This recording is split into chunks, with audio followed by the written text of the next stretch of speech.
We're going to drain the swamp of corruption. Drain the swamp. And that's what we're doing. We are going to Washington, D.C., and we are going to drain the swamp.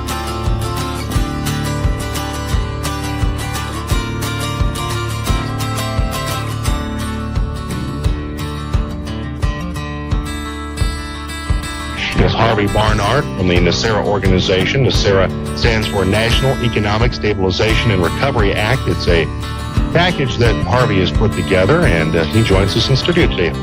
I'm a systems troubleshooter. I take a look at a system for my clients and decide what's wrong, what's the problem. And we've got some real problems in this country.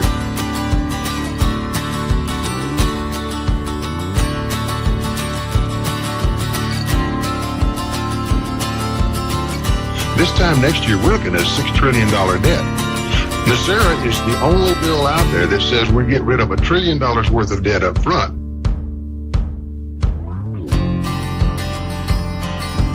Drain the swamp, and that's what we're doing. Hi, I'm DIONESE Bernard-Gerberecht, D for short. As you may know, my father was Harvey Francis Barnard, author of the National Economic Stabilization and Recovery Act. We can clear up a misconception right there. It is stabilization.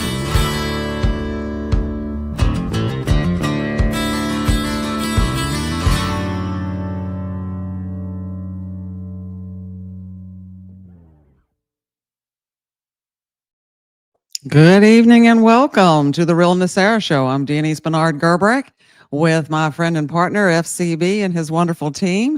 Sorry we had a little technical difficulty getting rolling this evening, but we never give in, we never give up. We're going to get out there and do it. How you doing this week, FC? Oh, look, darling, you know, could have started off a bit smoother, you know what I mean? To be quite honest, but you know what? We never give up and we never give in. Now, that being said, I want everybody here that watches this show to join our YouTube channel. Isn't it right there? It's very important. Yeah. Mm-hmm. That's our backup. So yes. So yeah. I think what we want everyone to do right now is to join this YouTube channel, because if we've been having a lot of issues with Rumble, to be quite honest, and we're going to continue on with the show regardless whether Rumble crumbles. I like that. Rumble crumbles, right? That's whether good. Rumble crumbles or not. You know what I mean? Yeah. Now, what I need everyone to do, and I'm going to put it up on the screen. I think before we start the show, D, it's very important that everyone does this, because we don't know if they're going to crumble again. You know, crumble. All right, true? Yes, absolutely. So if we go dark on Rumble, jump over to YouTube. Exactly. Yeah. So the show, as I say, the show always goes on, doesn't it? And it's right there on your screen, guys.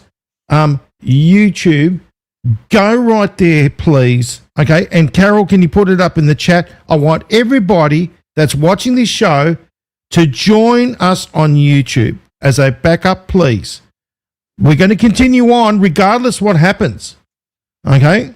So it's right there. Don't say, oh no, I can't find you on Rumble. No. It's because Rumble crumbles and we got to put it on YouTube. Oh gosh. Yeah.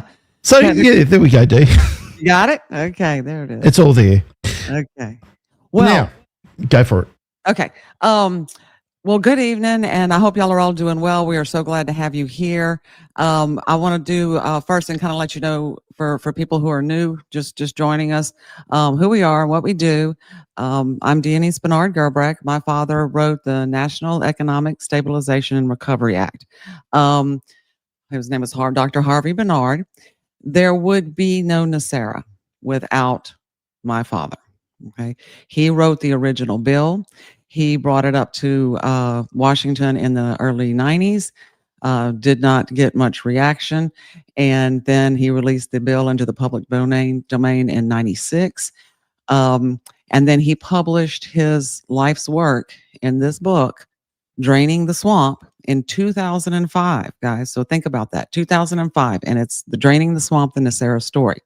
It has the original proposed Nesara bill, all of the history, all of the research as to why we need this, how we got from there to here, index with his reference work, which is, this thick. He worked on this his whole life.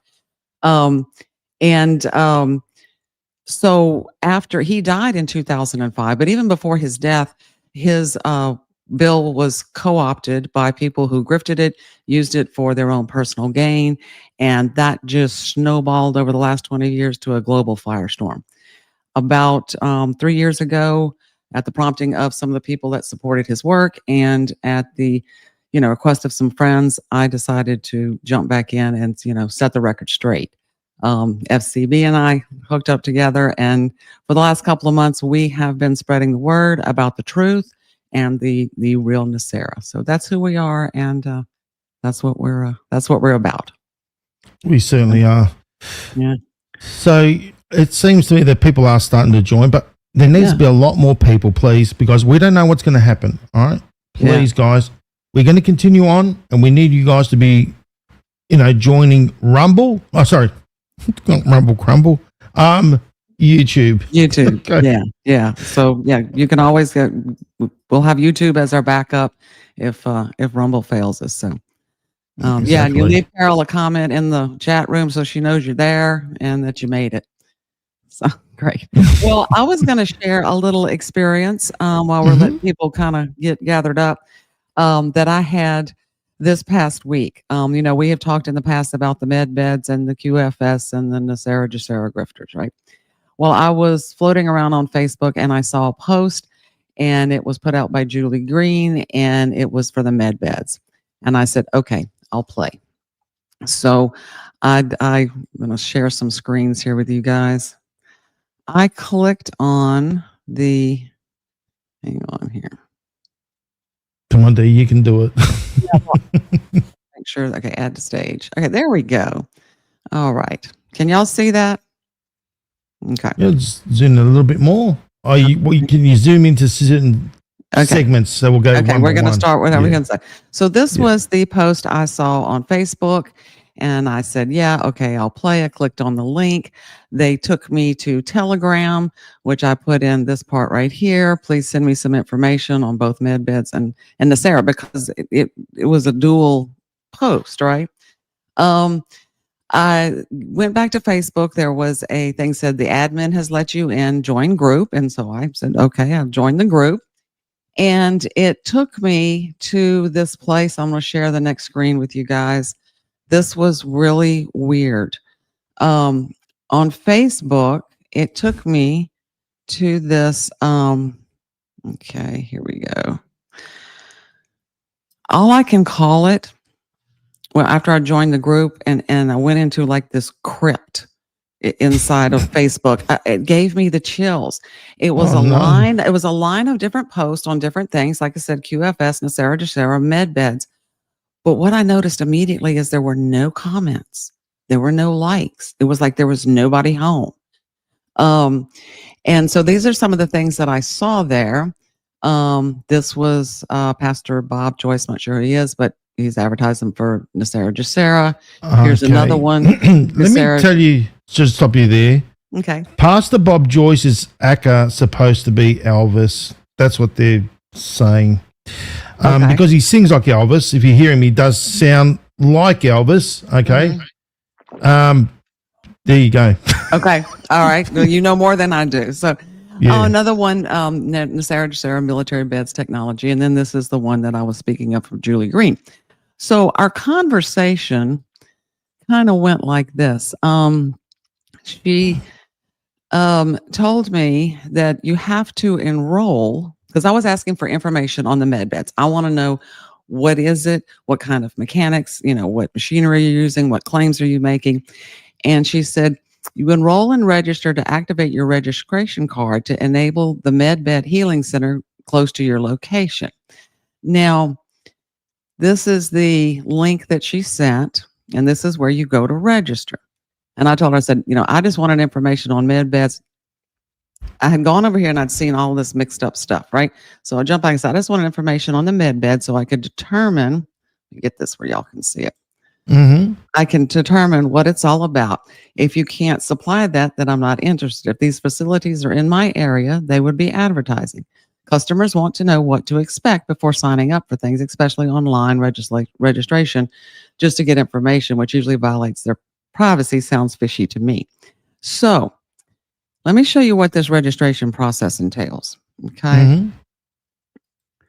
Let me get this one up here. Okay, here we go. I'm getting a little quicker, FC. No, you're doing well. Okay. Okay. So you go to this screen and you have this med bed appointment registration form. And of course, they're going to start asking all the personal questions, email, name, address, blah, blah, blah. You get, once you register, they're supposed to send you, this is your med bed registration card. Okay. That's what you're going to get in the mail. Mm-hmm.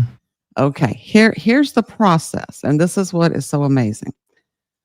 We are currently accepting registrations for individuals wishing to accept MedBed sessions. To secure your place, please complete the registration process by providing the required patient information and submitting the $999 USD United States dollars registration card fee per patient. Insurance and Medicare will cover this fee. Not so. I checked that out. Okay. Please note that this fee is strictly for your appointment processing and mandatory humanitarian support. All healthcare services and treatments are completely free. Blah, blah, blah. Okay. Then, this tells you what the healing sessions are about. It says MedBed technology. I could never get down to what that technology actually is. Now, it does say this. A healing machine is designed to correct and address all issues within the human system, including minor and undetectable ones, and these medbeds can conduct intricate brain tumor surgeries rapidly without pain or anesthesia, allowing patients to leave immediately after being cured. Okay. Now, and then they have asked for a testimonial. So here's a little testimonial. So let me show you guys how this conversation ended up. Okay. Hold on, there's one more. No, I'm listening with a bated breath. Okay. So I went, of course, and I called my insurance company. Never heard of them. Okay. I told Miss Jean, I said, check with Medicare. I imagine we'll get the same, response. I looked up articles. It took me 3 seconds, guys, to go research these articles. And I wrote them back and I said, can you explain these articles and offer some more concrete information? If this technology is so successful, why hasn't the national news or anyone else heard of it? $1,000 just to make an appointment is unheard of. Contacted my insurance company and Medicare, neither has ever heard of you, nor do they cover any fee of this type as you advertised. Are you providing Tesla biohealing? That's a thing. I mean, there is a thing, and real or not, but you can go make appointments and they have these machines. You said exposed on the Kraken. Yeah. Okay. One. So, but I'm trying. I'm saying, okay, but tell me what your machine is made of. Or scalar energy healing. I have experience with that. Or just what? If you have something more substantial to offer in the way of information, please provide it. And I attach these articles. Now, here is the response I got. MedBed Healing Center only accept a one-time registration fee to access your healing session. The end.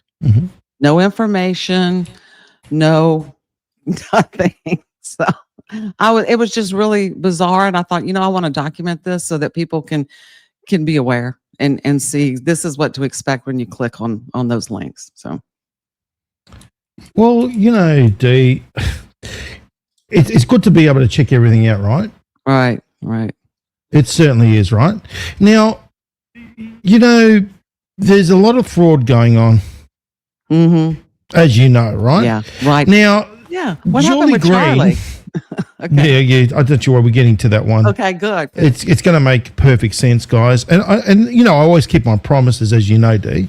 Yeah. Now, Julie Green is what we call a prophet, someone that goes around and prophesizing. And apparently the Lord said this and the Lord said that, right? And she's got a little clock there So everyone knows on the days that their prophecies take place. Now they're using her name to get to her reach, right? They're using her name. Now, Pastor Bob Joyce is supposedly Elvis, you know what I mean? And he's got and it's tapping into that bass, you know what I mean? To the Q bass and all that sort of stuff. Now, we know that she's a fake anyway. We know, look, Julie Green's been doing her fraudsters grifting business for a long time. Even her daddy used to do it, okay?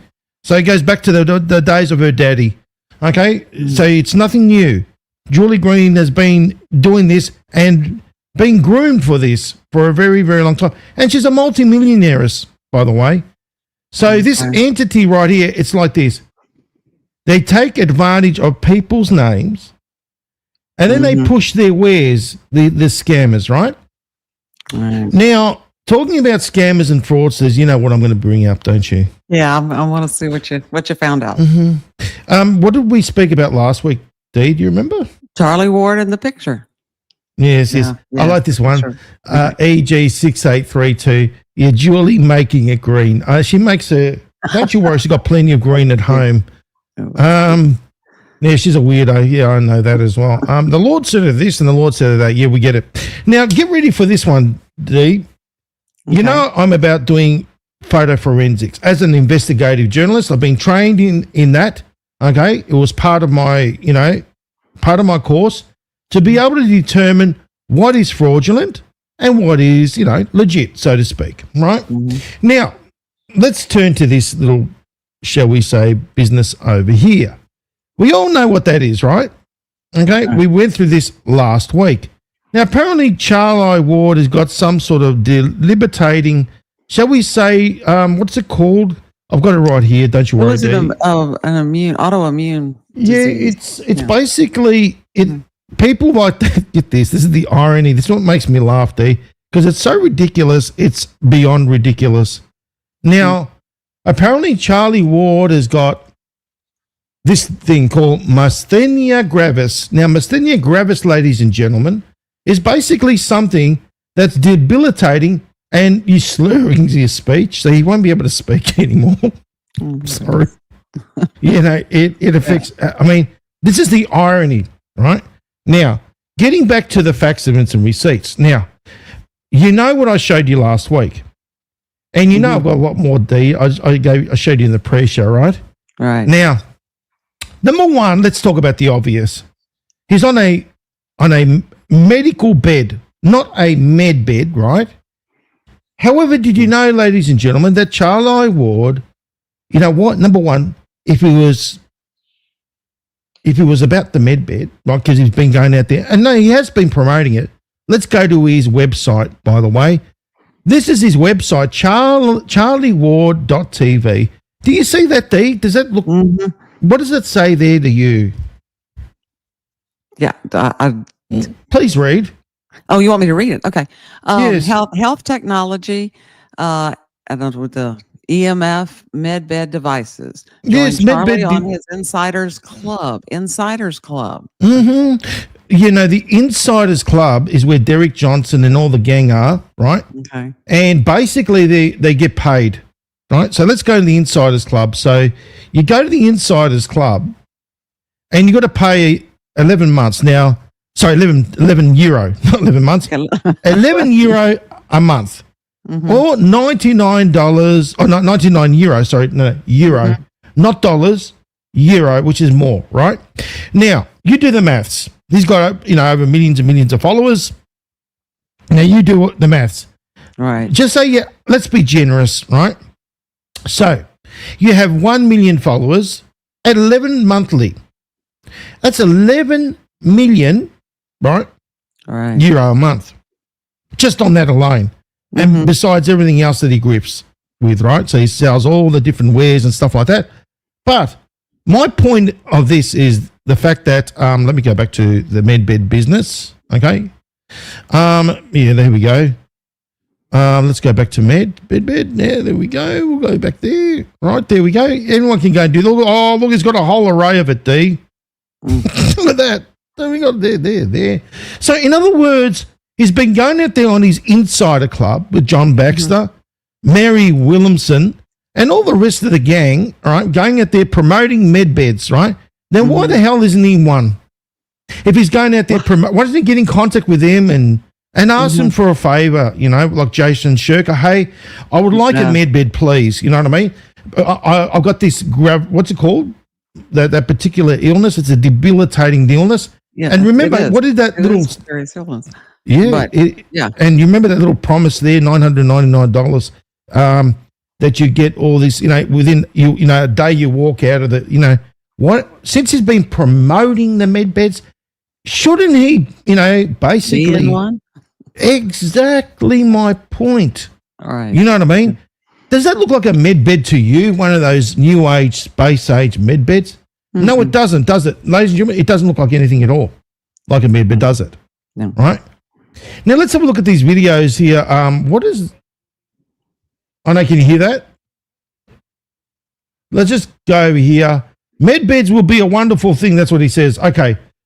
Let's have a look at Charlie Ward. You know what? It's so laughable, this whole thing. You know what I mean? Uh-huh. It really is. It's making me laugh all the way because it's so ridiculous.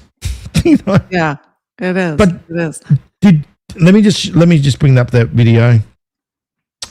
And what we'll probably have to do is mute our things. Okay, our microphone, otherwise we're going to get echo. And we don't want that nasty echo-ness happening, do we? No, we don't. Okay, so, ladies and gentlemen, this is Charlie Ward's little video on, and I'm not going to run it for too long because we don't want to sit here and listen to the garbage, right? I got a lot to get to tonight. No. We want to get straight down to the nitty-gritty, do we? But this is just to give you an idea of that man right there that has been going out there and promoting the med beds. And this is the thing. These people that watch his show have been paying a subscription, should ask themselves the question, why isn't he in one? He's got to set an example, doesn't he? Right. What a Doesn't make any testimonial would sense. that be? You know, if he had some an illness and it was cured by a med bed, my gosh, you know, you can't get a better testimonial than that. So, yeah, why wouldn't he be in one? Yeah, and, you know, obviously he's too busy promoting his gold and silver business. There we go, up the top. And his insider club every Wednesday and Saturday. You know, and all the gang are on there. Derek Johnson and all the rest of them. They're all there and they all grift. Anyway, let's just watch this real quickly, and I'll just mute ourselves there. You ready? Hi, Charlie. I'm very fine, thank you, and it's very good to see you again. I know we talked about a month ago in Spain when I visited Spain, and it's very good to see you here again. It's good to see you. There's an awful lot going on right now, and for those people that have been following us for a while, what I was talking about 2 years ago, 3 years ago, is now happening in plain sight. And so for me, it makes me a lot happier that I can actually point to things that are happening. Yeah. There is also right now, as there has been on this journey, a lot of complete and utter lunacy that's going on.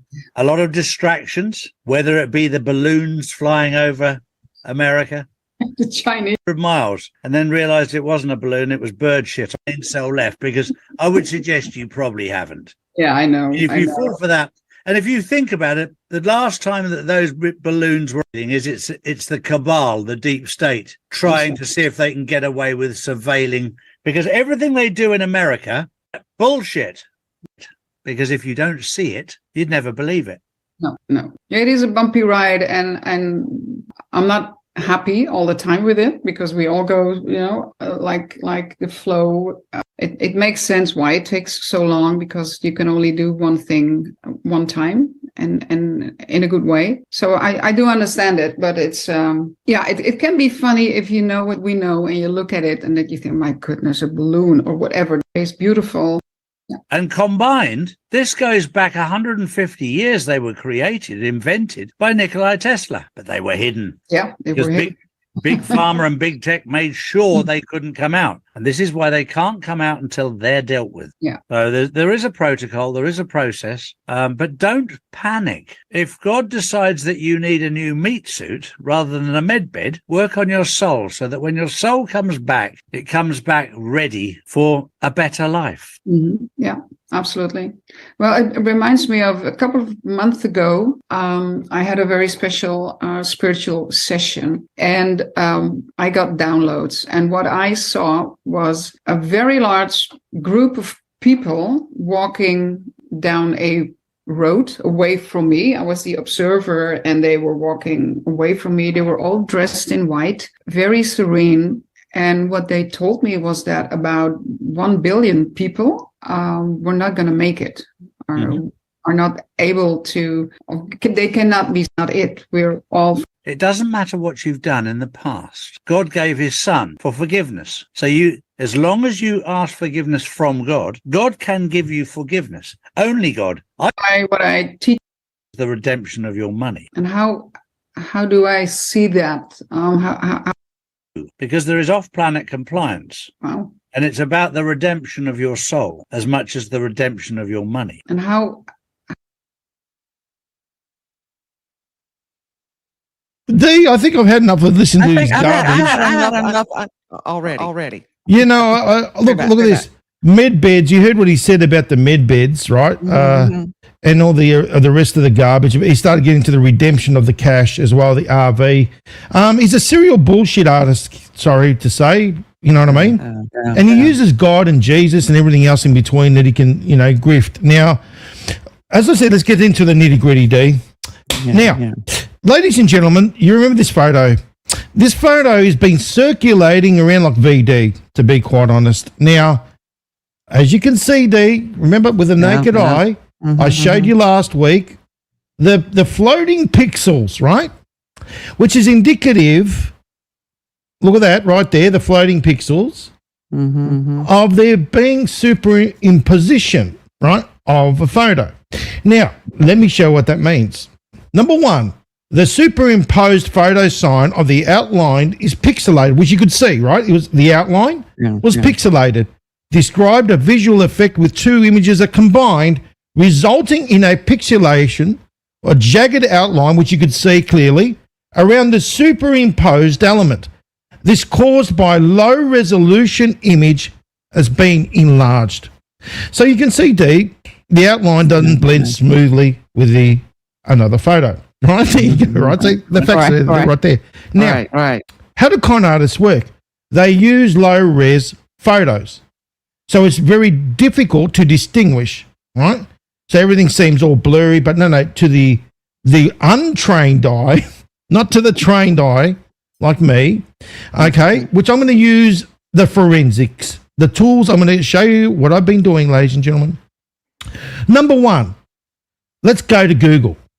In Google, when we did a search for that photo, the same resolution was used over and over, indicative of the same picture, right?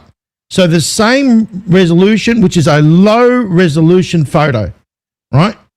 So he's using a low res. Now, low res means that you can't use it for printing, and generally is low and is more suited for small icons, right? Okay, that's what it is. Now, the statistics are very important. Let's have a look at the stats. As you can see, it's 96 DPI. It's very low DPI resolution, right? And as you can see, the dimensions are a match to the dimensions that have been shown consistently in the Google search, right? This is known as what we call defining forkstography. Okay, fraudulent photos, news images have been faked by various means, generally to promote an ideological agenda or to manipulate the emotions of the viewer. Right, that's what he's doing.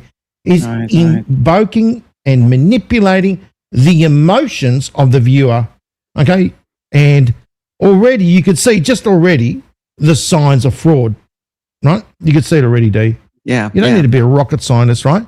Now, scammers use superimposing, there you go, as a technique in deep fake scams, which involves superimposing a person's face onto another person's body to make it look like they're saying or doing something they never did, right?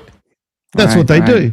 Now, there's one of the tools that I used basically works out the anomalies, and it highlights it in purple, ladies and gentlemen, right?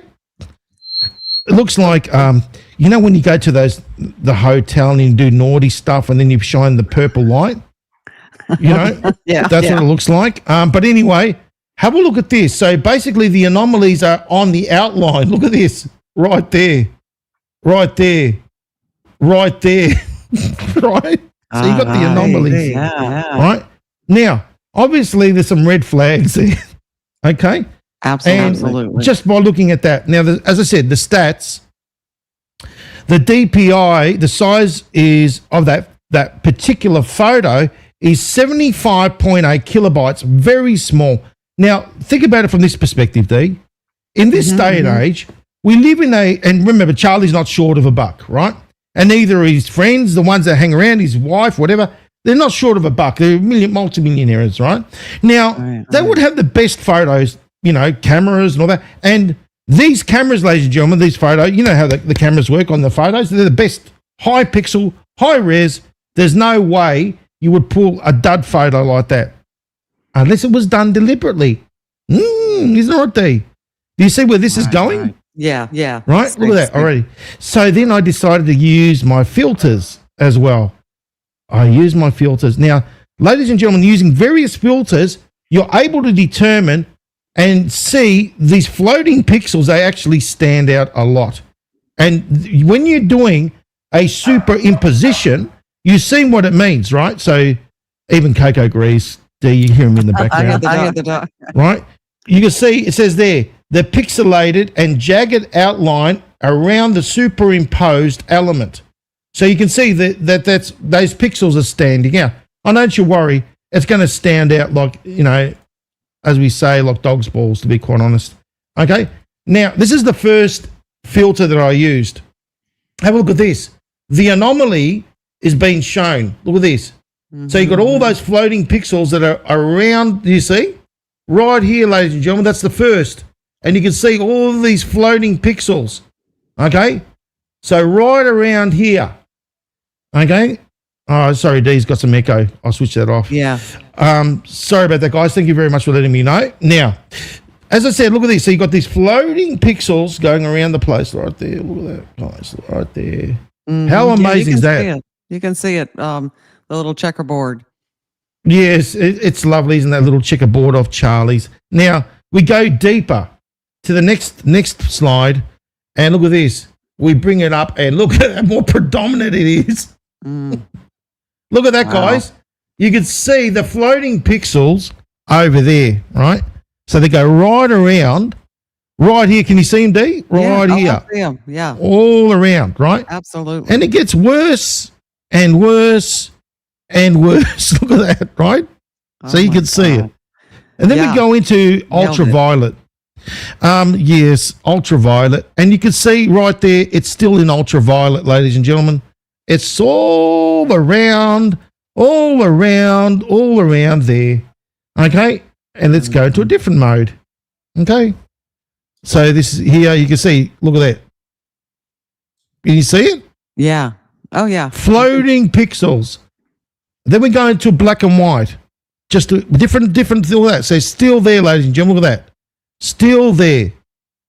Still there. Can you see, D? Yep. I see it. Floating pixels. And we go to another one. So different variation, different filters are still bringing out the floating pixels. Look at that one. That's even more predominant. Even more predominant. Yeah. Now I went into the negatives, right? So we go into a negative filter. Have a look at this, D. It's still there. It's still, look at that. It's still there. It's still, look at this. You can see it. Wow. And here, look at this. You got Look at that. There we go. There's the floating pixels again. There you go. And that's what I'm saying. So based on my analysis, D, I can clearly say that this is fraudulent. Because number one, there's only that photo going around the place. Same basically DPI. Yeah. So they're using the same thing. Now, another thing that I found quite odd, okay, because it's the same photo. Have a look at this line. What's this line going across? You see it? That starts from here. It goes all all the way, and then it cuts off there.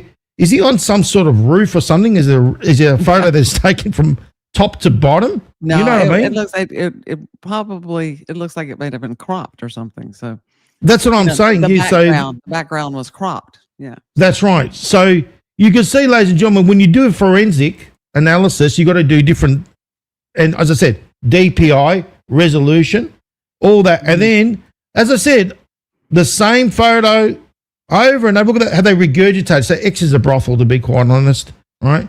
Facebook, X, all that is a brothel. You've seen it, D, right? And what they're doing, you got these people that are putting the same resolution, the same photo, over and over again. I've proven it that superimposition is exactly the method that they use. right. All right. So you could see already how I've explained how they use low resolution images and then they superimpose it and there's a jagged outline. And I've shown you the various filters. I've shown you all the facts, evidence, and receipts, Steve. What do you think? I think it's a fake. Yeah. I think it is. What do you think in the chat, guys? Do you think we exposed him? Hey? All right. That was a full-on analysis, wasn't it? It was. That was great. Yeah, having those tools is awesome. Awesome. So Oh, yes. Yeah, That's what it means to be yeah. an investigative journalist. You Yeah, make sure that you yeah. you go through everything. And as I said, using various filters and all that, you could see that the anomalies, you know what I mean? yeah. That sort of thing going on. What is so ironic, I guess, and like when I was going through with that little med bed exercise and thinking, again, there would not be a Nesara if it were not for Harvey and his bill and his book, right? And here we are. You were talking about the subscription fees and that kind of thing. We're, yes, I've made it available for people to buy. You can put the website up there if you want. For people to get. This is a 500-page textbook manual, but I mean, it's written in such plain English, anyone can understand it.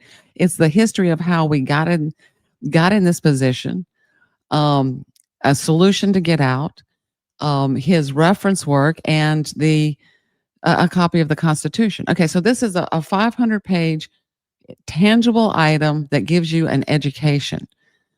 You and I do this for no charge. We don't charge membership fees. We don't charge anything. Inside and a club either. we have spent the last 2.5 months doing a book study.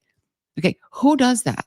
Who publishes a book and then sits there week after week and tells you what's in it? Nobody, because they want you to buy the book. And of course, we want you to buy the book because we want you to have this power in your hands. But the difference, just the night and day difference between what we're doing here by empowering people with education and what they're doing, you're paying for nothing. There's nothing tangible there. A few of them sell some books and that kind of stuff, but it just supports their lie. It's just ironic. That's all. You know what it is, Dee? They're feeling very exposed at this point, especially when we got, two minds here that are working in conjunction with each other and basically are producing the whoop ass each and every day. You know what I mean? Yeah. Well, doing the book study has been great. And so I thought, well, we've done the chapter. So what are we going to do now? And that's why I thought, well, we need to bring this to where people can see, how does this relate to what's going on today? And so that's why I thought, okay, are we headed for a Nesara world? And what I've done is I examined the philosophy of both Harvey and President Trump, put them side by side. I looked at some of the executive orders of his first administration to see where they lined up with Harvey's philosophy. And then again, went into the One Big Beautiful Bill and kind of coordinated those things. So it's a lot of information, but it's really not difficult. And I think you'll see, it'll really paint the light where you'll be able to see how President Trump has interwoven Harvey's philosophies into what he's doing. So I found it very good, Dee. I read it. Did you read this? Okay. Oh, look, it's amazing. Guys, you're going to get a lot out of the show tonight. Yeah. I recommend that everybody pays attention. Dee spends a lot of time, let me tell you, a lot, and then I'm going to basically reiterate what Dee said. Who actually does this for nothing. That Mm-hmm. actually does a book study, in-depth book study, in a way where everybody gets it, with slides and presentation. No one Yeah. does it, ladies and gentlemen. I can tell you that 120%. Nobody does it. So I want to say thank you to you, Dee. I really appreciate it. And well, we thank all you. appreciate it here. Yeah. Well, it's a partnership, and you know, it's teamwork. It takes the That's whole it. team. It takes the whole team. So, And we're not sponsored by anybody. No. No, They don't tell Well, us we're what we can sponsored by say and our what we can't do. you know, Hmm? we're sponsored by our audience and those that support us and support our social media and people who buy the book. You know, that's the only support I get is through the sale of the book, and I don't get much at that. But I want people to be empowered. I want them to have the information. I want them to learn. And the important part about the history is you need to know why, how we got here. And your children need to know. And your grandchildren need to know. And so that's something that you know, this is something lasting that you can pass down. That's right. Mhm. Now, I'm so interested. I can't wait. I've You been can't wait? reading these slides. They're amazing. Well, let's take off and do it. Let's do it. Okay, slide 1. I'll go ahead and blow this up here. So Or slide A. slide A. Okay, slide A, slide 1. I never can remember if I letter them or number them. Okay, so I'm just going to rewrite off the slide here. Okay, the National Economic Stabilization and Recovery Act, Nesara, that is Harvey's proposed bill, drafted by Harvey F. Barnard, proposed structural reforms. Remember, Harvey was a systems analyst, and so he took the whole system and looked at it and figured out where the mechanical breakdowns were. And he wanted to restore value-based currency, simplify taxation, and limit bureaucratic expansion. Okay, President Trump's administration, while operating within the existing system, reflects similar goals in several policy actions. Regulatory rollback, trade protectionism, and fiscal simplification, and we're going to go through those. Their common philosophy was restoring power to the productive citizen on both sides, and you can see it just as clear as day. Both Harvey's Draining the Swamp and President's policy share an agenda, which is populist Republican theme. The nation thrives when ordinary, productive citizens regain control from the entrenched elites. So they're when you'll see later that they're kind of going at it differently, but they have so much in common that you can't ignore the fact. Okay, so we're going to number 2. All right, the philosophical ground. We have the philosophical core and then the 2 columns.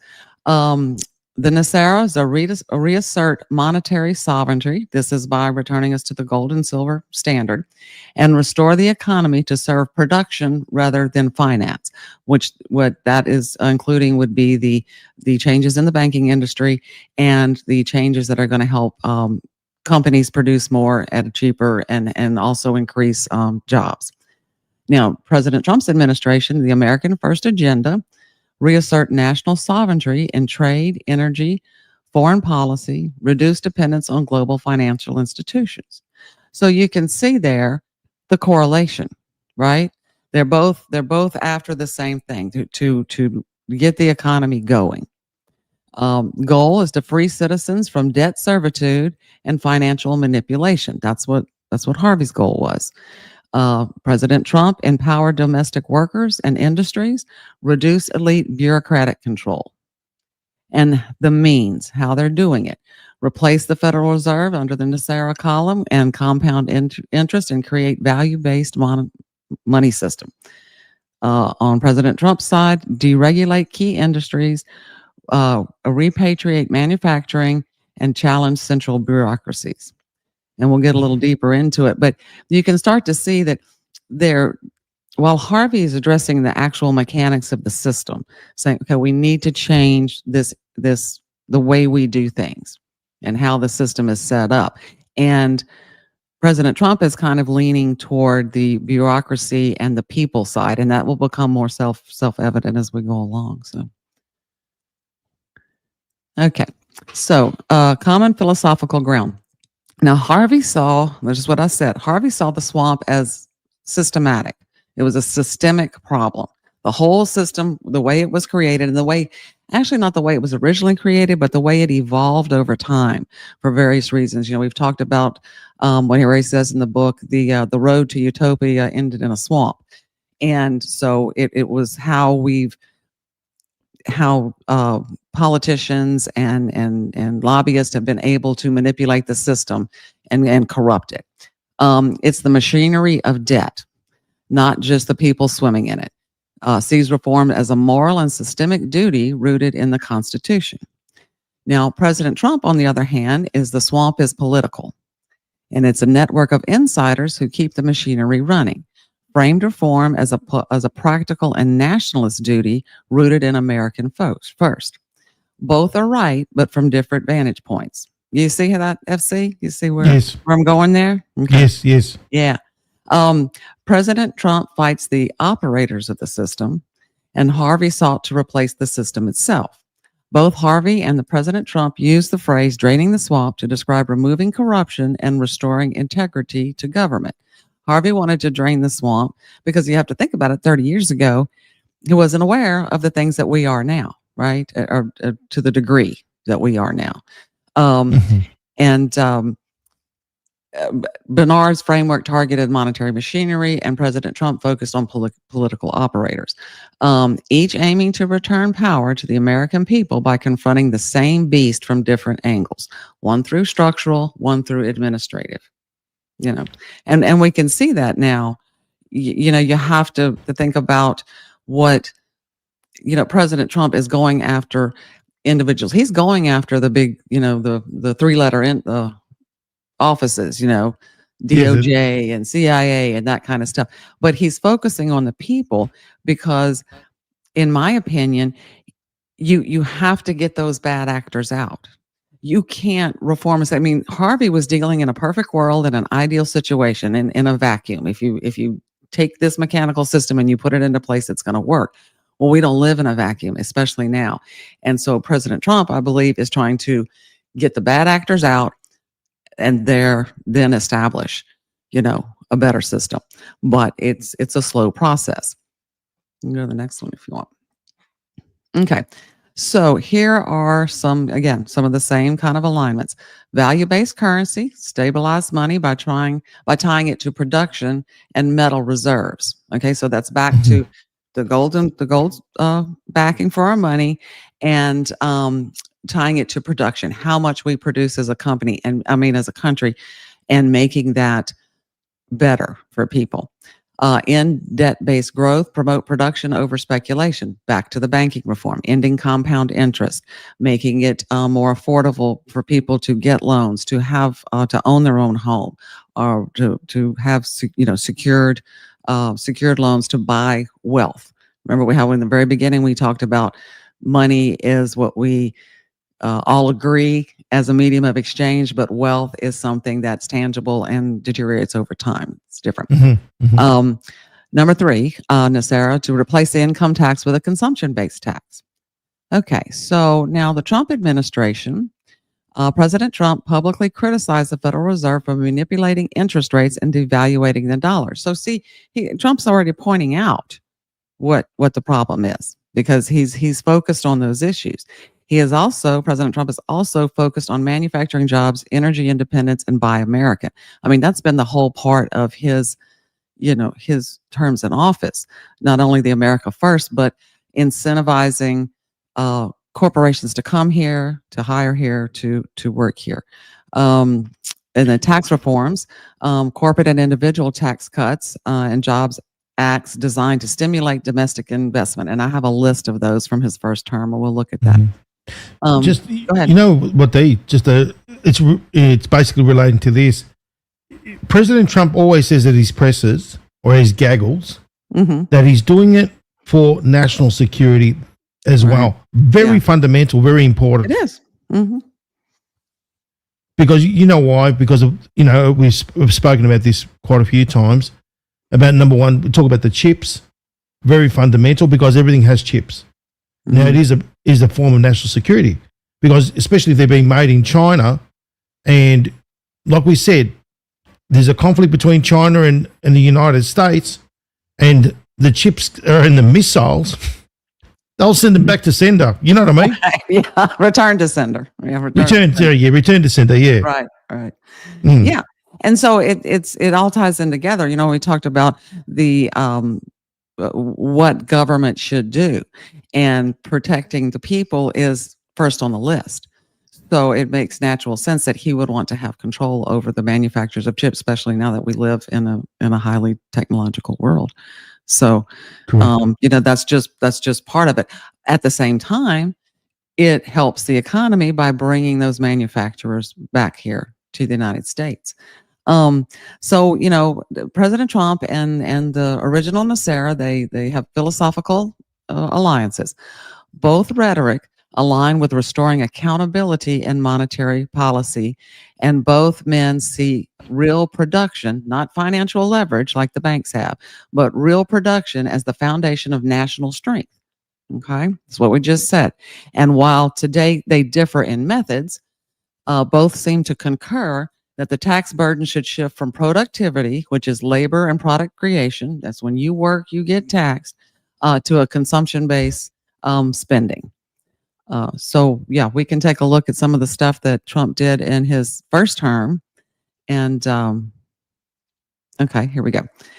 The target for Nesara was the monetary legal bureaucracy, Federal Reserve, IRS, legal codification that turns citizens into commercial persons. Remember, we talked about in the chapter about how once you get a bank account and you sign those agreements, you become a merchant and you become part of the commercial system, whether you realize it or not, because of the legal language and how it's been perverted over the years.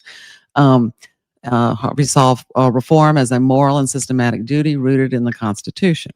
Now, in the United States, do you have a tax number?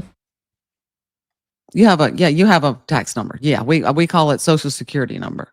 Okay, so you got a Social Security number. Right, yeah. Now that ties into your tax, right?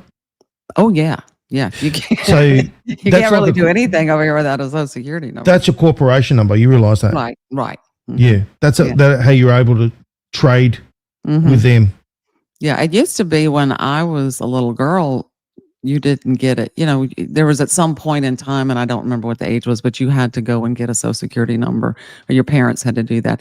Now I think it's right at when they're born. They have to get that Social Security number, and that's how you're tracked through the system. And that, that's back to your privacy, right? And that's what eliminating the IRS will do.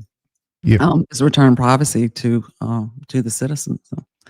So, okay, so we talked about this. Basically, did you say that? A SIN number. Canada's living constantly in sin. Is that really what they call it in Canada? Yeah, that's what they call it. It actually is true. Really? Oh my God. God. You're living in sin, guys. Lovely. Oh God. Makes perfect sense to me. Yeah. If you're owned by the corporation, so. Okay, so but again, you can see the concurrent. Both Harvey and President Trump seek to dismantle entrenched unelected power and restore accountability to elected leadership. Both appeal to the Republican restoration rather than the partisan ideology. Harvey attacked the legal framework of the swamp, and Trump attacks the political administration. Again, both are confronting the same beast from different angles. Yeah. So like you can see, you can see it's clear that this is where they're headed. I think the next slide has the. Okay, so this is the bottom line philosophical alignment.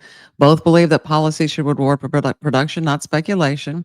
Both distrust international monetary elites and bureaucratic intermediaries. Both invoke moral renewal. Harvey thought about it as a law of nature, and President Trump thinks about it as populist national revival. Right? Harvey built systematic reform blueprint. That's the proposed bill in the book, the blow by blow. And that's what, you ask these other people, where's your bill? Miss Nesara, whoever, so that you could look at it and see this, he describes everything from how we would go from debt-based right into a gold-backed standard, what the job of the new treasury would be, what the job of the new sales tax people will be. I mean, it's very detailed. Nothing was left to chance. President Trump fights the operators of the system, applying tactical political insurgency rooted in nationalism and governance. So again, same beast, different angle. That's what sin means right there. Right. I just put it up on there for you. Read that? Where is it? Up on our screen. Okay. Social, it's right there. The Wendy Cart too put it. Thank you very much for that. Wendy. Oh, you're on a different screen. Yeah. Hang on. Let me re-enlarge this here. It's I can't see it at the bottom, but okay. Okay, it's a social insurance number. Insurance number. Okay. Well, so almost the same thing. Social security number, social insurance number. Yeah, sounds the same. So it's just called sin. All right. Okay, so let's get into some particulars here. The Nesara ideal to limit bureaucratic overreach and return control to the elected branches. If you look at number 1 under the Trump administration, Executive Order 13771. Now, I went and downloaded a lot of these EOs, and I said, I'm not putting these on screens. It would be pages and pages. So, sure. But, excuse me, if you like the 771, reducing regulation and controlling regulatory cost. And that speaks directly to limiting bureaucratic overreach and return control to elected branches. And so, so you can see that executive order reduced regulations. You know how Trump always said, we're gonna cut out all these regulations, right? And that's what Harvey was about. Now, when that picture of him was taken, it was the tax code that he had all those books with. But by eliminating the regulations, you make production easier. You make it easier for companies to do business here, and to lower prices again through the taxation that's proposed. So, number 2, review and repeal outdated regulations for efficiency. All of this is under regulations, enforcing regulatory reform agenda. So that's again what President Trump is all about: reducing regulations. Improve transparency in rulemaking and prevent regulation by guidance. I really got a kick out of this one. Promoting the rule of law through improved agency guidance. What that executive order did, what I could tell was they used to govern, or they do govern by memo. Okay. You know how you have to go and make a rule or regulation or a law or whatever. Yep. They would put out a memo, and this is what we're doing now. Okay. And he got rid of that. So you cannot govern by memo. And this was done, again, all of this was first term, I think. Yeah, 2017. So, okay. Promoting, okay. So that was that one. Creating schedule. Okay. So increased accountability of civil servants influencing policy. Creating Schedule F and expected servants. The same thing. It's reducing the ability of the bureaucrats to make changes. Right. Because they're not elected and they should not have that ability. So again, you can see the kind of the alignment there. What do we got here? Okay, on energy and economy focus. The Nesara ideal is to promote domestic energy independence and productive capital. And Trump in 2017 promoting energy independence and economic growth. That executive order speaks directly to what Harvey was talking about. Taxation and fiscal simplification. Nesara calls for eliminating the IRS and having a national sales tax, but thereby making it simple and stimulate domestic investment. If now in the big beautiful bill, I think we get more into the corporation taxes. But if it's cheaper for companies to do business here, they're going to do business here and they're going to invest here. So in 2017, Trump had the Tax Cuts and Jobs Act, and that's what it did. You know, he reduced the taxes and was able to provide more jobs. So it's a long one. So because it was a full act. So I got all this. I put my sources up here so y'all would know. These what I'm referring to, everything that I'm referring to about Nesara came out of the book. But for these other things, I was at the Federal Register and the Congress Gov, and you can find any of this kind of information there. That you Awesome. want. So, yeah. Okay. So I just jumped too many slides. Hold on. I don't know. Where did you go? No. There we go. That's the next one. That's the next one. Okay. You're driving tonight, so yeah. Yep. Okay. So H. Yeah, we just did that one. Okay. Excuse me. Okay. So fiat dependency to fiscal sovereignty. How will we know? Right. This is kind of along those lines. Debt-based economy, private banks issue money, Federal Reserve notes, income tax supports interest payments, compound interest equals perpetual influence. So this is where we are. Okay, so we are in a debt-based economy. And these are the things that are going on. GDP equals finance and speculation, and the citizens are debtors.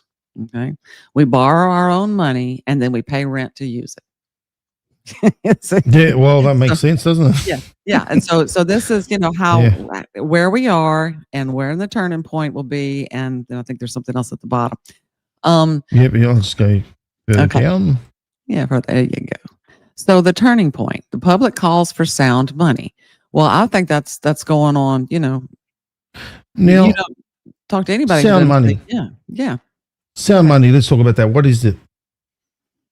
Well, it's money that has value, that Correct. it actually it's worth something. It's not just an instrument of debt, and like I said, backed by an asset, gold, silver, or some other kind of tangible asset. The reason why I asked you is I read it. Okay. All right. About some money. So they got spot on. Audit the Fed debates. Okay, we're having that now. You see, so what I'm trying to show here is, are we moving to a Nesara world? Well, we know where we've been and where we are in the debt-based currency. When are we going to make that turning point? Well, public is calling for sound money. They're calling for audits on the Fed. We are bouncing simplified tax ideas all around. The national sales tax is but one.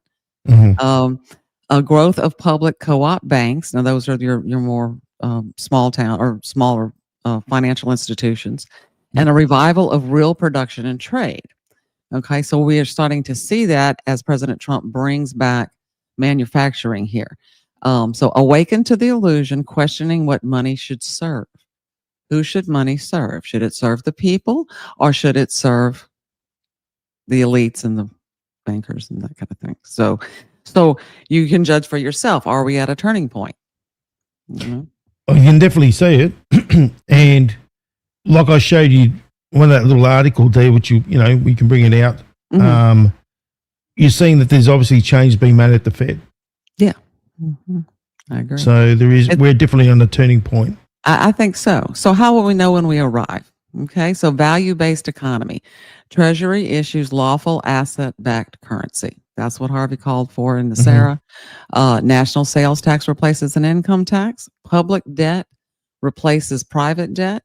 And real value anchors money supply.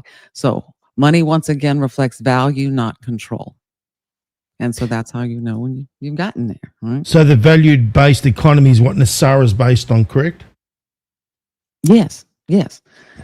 Right. But yeah, because your money is going to be backed by an asset, a tangible asset, gold and silver, and therefore your money has value.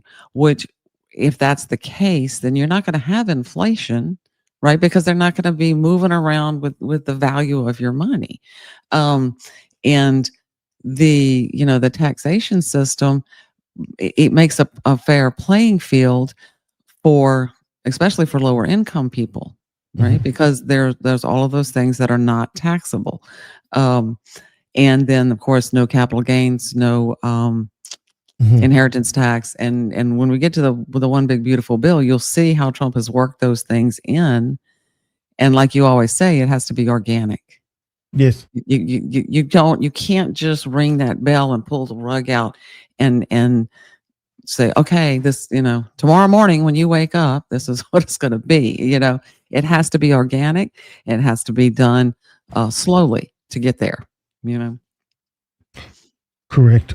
Yeah. Now, do you want to go to the next slide, which is slide K? Is that right? Mm-hmm. Mm-hmm. Yeah, this has got, when we start getting into the one big beautiful bill, this is a lot of stuff. Took a little while to get here. So you can blow it up if you want to there. Okay. We're moving in Nesara's directions philosophically, but not institutionally yet. Right? So we're kind of seeing the first part of that turning point. Is that the first one? I think so. Isn't that one there? Mine says OBB. Oh, okay. So, okay. Yeah, go to OBB. I'll sort it out. That Thank came you. after OBB. That's okay. Don't worry. I won't drive you into the wall. I've been talking a while, so just take your time. Cool. Okay, here we go. So this is it. This is the one. Yeah, go back to the top of that. Yeah, we'll go to the top. Yeah. Okay. Okay, and let me just make that. There we go. All right. So I did a detailed comparison as much as I could here with the One Big Beautiful Bill Act and Nesara.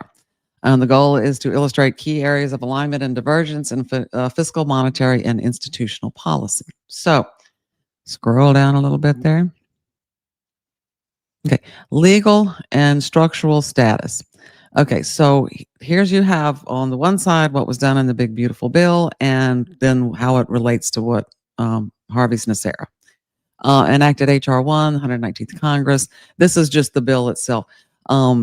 Comprehensive fiscal and tax reform package within existing system. This was now the fiscal impact of that is 3.4 trillion projected deficit increase over 10 years. Now we can have a lot of discussion about why he's allowing that debt to build up and where that's headed, but as comparing to this whole bill up to Harvey's proposal, of course, his was never enacted, but it called for a structural overhaul of monetary and banking and taxation systems, aims to eliminate structural debt through systemic reform. Okay, so go down to the taxation system there. Let's see what's going on. Okay, so President Trump retains income tax. See, he's working within the system, and that's what Harvey would call tinkering at the margins. Okay, so he's trying to fix things, but it's not actually throwing, they say baby out with the bathwater. He's not throwing the whole thing out. He's just working around the edges. Retains income tax, expands deductions, and extends the 217 TCJA provisions. Okay, this is what happened in the bill. The income tax, income based with standard deductions and the tip deductions. Remember, you don't pay tax on tips, and he left in place the deductions. Estate and gift tax, he raised that to 30 million joint. So you know how you have inheritance tax? If it's less than 30 million, you're okay. That's pretty generous. So, and that's really it's been difficult for people, when their loved ones die and then all of a sudden they have to pay tax on whatever was left to them. Okay, so the corporate tax is maintained structure, but expands expense and business deduction. So the One Big Beautiful Bill gave the corporations a little bit of a tax break. Why? To incentivize them to stay here and to come here. And of course, as you can see how that lines up with Nesara, which eliminates corporate income tax, shifts burden to consumption tax. Yeah. Yeah. So that's one that they line up on. Okay, monetary and banking reform. Now, of course, Nesara wants to put it back on the gold standard. The One Big Beautiful Bill, working within the system, retains the federal fiat money framework. No change to the Fed or structure or operations at this time. Maintains compound interest and expands national debt. Now, that's all of those things are in opposition to what Harvey wanted. But there again, I think we have to realize things are a timing. Do you agree? Yeah, I agree. 100%. Yeah, because you again, you can't just do it all at once. It would be mayhem. It's got to be done in stages. Yeah, exactly. Yeah. And that's the way, like I said, it has to be. You have to, he's doing a lot of things at once, President Trump. He's getting the bad people out, and then he's trying to incentivize the economy, but doing it in line with kind of Nesara on the horizon, as I see it. Okay. Government spending, revenue and spending. Okay. The One Big Beautiful Act, federal income and corporate tax receipts increased borrowing. National sales tax was debt-free money. So they disagree there a little bit. But again, that's one of those timing things. Spending priorities, defense, border security, energy subsidies, and family tax relief. Nesara focused on public infrastructure and debt repayment funded through reform currency issuance. So Harvey would reform it by changing the system again, installing the value-based currency. And right now, Trump is working with how much we spend, and of course that would add to the debt. But like I said, as we've talked about in the past, I think that he has plans for that debt. Oh, yes. It's been said again, by the way. Has it really? It makes perfect sense. And if you think about it hard, why not use their money to build up what you want? Correct. Yeah. I mean, it makes perfect sense. So, social and economic implications. Okay, so on the One Big Beautiful Bill, tax relief skewed toward higher income groups, distributional impact, broad-based benefit through debt relief and stable value currency. Okay, that only to the higher income groups. I know that in the One Big Beautiful Bill, he took away tax on tips and overtime, so that helps. Everyone that falls into that category. One Big Beautiful Bill says supply side stimulus within current debt financed economy. And again, Harvey's right-based economic sovereignty and self-sustaining growth. Long-term effect increases short-term liquidity, long-term debt exposure. And then, of course, Harvey's reduces dependency on interest-bearing credit and stabilizes purchasing power. So we're working toward that effort. Okay, so the philosophical framework. Incremental reform under existing structure. Foundational reform, restoring natural law, monetary law, and fiscal fairness. View of government role. Manage economy through policy tools and incentives. On the Nesara side, reorient government towards stewardship of value-based money and fair taxation. Core aim, tax relief and growth stimulation.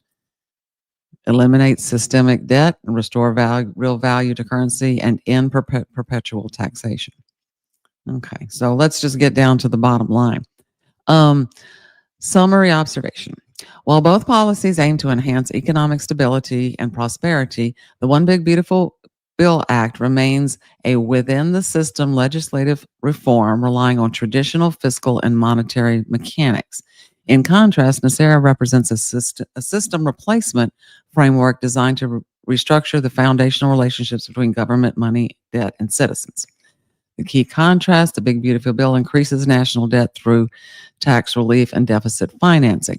Nesara seeks to end the debt creation by restructuring currency and taxation fundamentals. But, like I said, I like this from my sources. I like to think that President Trump is working with what he has to work with right now, and he's got a lot of things to do before he can get there. But obviously, we can see they had the same ideas in mind, and you're slowly turning that ship. Not hard to start, but kind of easing it around there. So. Look, you can see it's all happening. Yeah. As I said many, many times, you can see Harvey's work is weaved in the tapestry of what's going on. Right. Right. But it is, you could see there is a shift. That's the thing. The main thing is you can see a shift because never before has the Fed felt so vulnerable, D. You know what I mean? Yeah. He's actually been able to get rid of people from the Fed. Mm-hmm. And he's really put the magnifying glass on them and what they've been all about and how unfair they've been operating in this. Look, you look in Switzerland, 2.25% interest rate. In the United States, it's over 6, isn't it? Yes. Oh, yes. Mm-hmm. Yeah. So he keeps bringing up those examples. Yeah, and when you have to look at the spending too, it's not just about the interest rates and that kind of thing in the Fed, but the overall size of government has to be reduced. And if you look and see what President Trump has done over this, since he's been in, not only with the Doge, but like every crisis, he utilizes it to cut spending.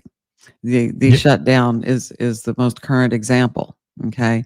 And he's supplementing that income with tariffs. That shutdown's been done deliberately. You realize that? It's just an opportunity to be able to clean up shop. To clean up shop. And that's true. And so it's like I said, and people will start to see that. And the article that you, or the slide that you sent me about what was it? The banking. Was the banking, yeah. Let's see if I can bring that up. Yes. I think that was in the financial, what was it? I'll bring that up in a moment. Just give me a quick moment. Sure. There it is, Dee. Okay, let me enlarge my screen here. Okay, yeah, that's what I went and looked that up. And I had it on my screen over here, and I got some information. Okay. Said, yes, the Fed plans to reduce banking supervision staff by about 30%, cutting this up. This is just what I Googled, went to Wizard of Oz. Okay, so do you want to just go on your screen? You can, I think. Let me see if I can enlarge this. Make sure it's all okay and there's nothing here. Okay. All right, you got it? Yeah, you got it. Okay. Just need to zoom in a little bit. Let me see if I can. It's not on a slide, so it's just on. What you can do, though, is on your browser up the top, you can zoom in. Okay, let me see up here. So you know where the settings are, the dots and stuff? Oh, yeah. Okay. It'll be a zoom feature. Oh, look at there. Okay. And then you can, if you work out what the hotkey is, even better. But anyway, there you go. Okay. There you go. You're learning. I'm learning. Okay. Can y'all see that better now? Yes. Okay. Says, yes, the Fed's plan to reduce its banking supervision staff by about 30%, cutting the supervision and regulation division from 500 to 350 employees by the end of next year.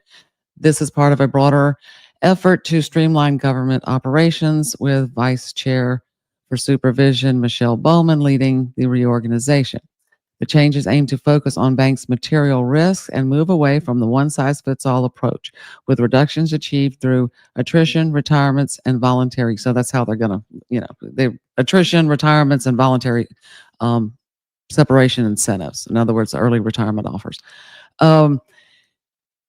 That's banking reform. I mean, that's like starting. It's not like full. Okay, we're going to get rid of compound interest, but why would you reduce supervision? That's right. Why? What would be the purpose? I mean, okay, you can, you're going to save money by cutting staff, but there's a bigger reason for that, in my opinion. It says the move is driven by a belief that bank regulatory system has become overly complex and costly. Bingo. We've been well over-regulated, and that's putting it nicely. Oh, yeah. You know what I mean? I can say some other ways of saying it, but I don't want to be naughty. Right. Now, just a real quick one, Dee. Now, anyone that would like to ask us a question for later on, please do so. All right? Yeah. This is your opportunity. If they got to put a Q in front of it for question. Yeah. And then after that, put your question. So you put the Q, so we know that you're asking a question. And it's easy for us to find. And then put your question after it, please. Don't be shy. Ask us anything you wish. Okay, as long as it relates to this. Yeah. And don't be embarrassed. No, don't. Look, ask questions. If y'all went to my Facebook page, anybody who goes there will see I put the article out, and I had several people who were, new to it, or they were definitely from the, had been following the grifters. And what I have to understand is, um, they're interested, they're curious, but defensive, right? Because this is their belief system. They may or may not be invested in it. So naturally they're going to be defensive and kind of come with their claws out, like I say. But I'm happy to talk to anybody and welcome the That questions. was an interesting experience there. I mean, we spoke about on the pre-show Mhm. how there are people out there, and as long as they're civil, Yeah. there's provision to be able to have a discussion, Mhm. and a debate, but properly, you know what I mean, without Right. being nasty.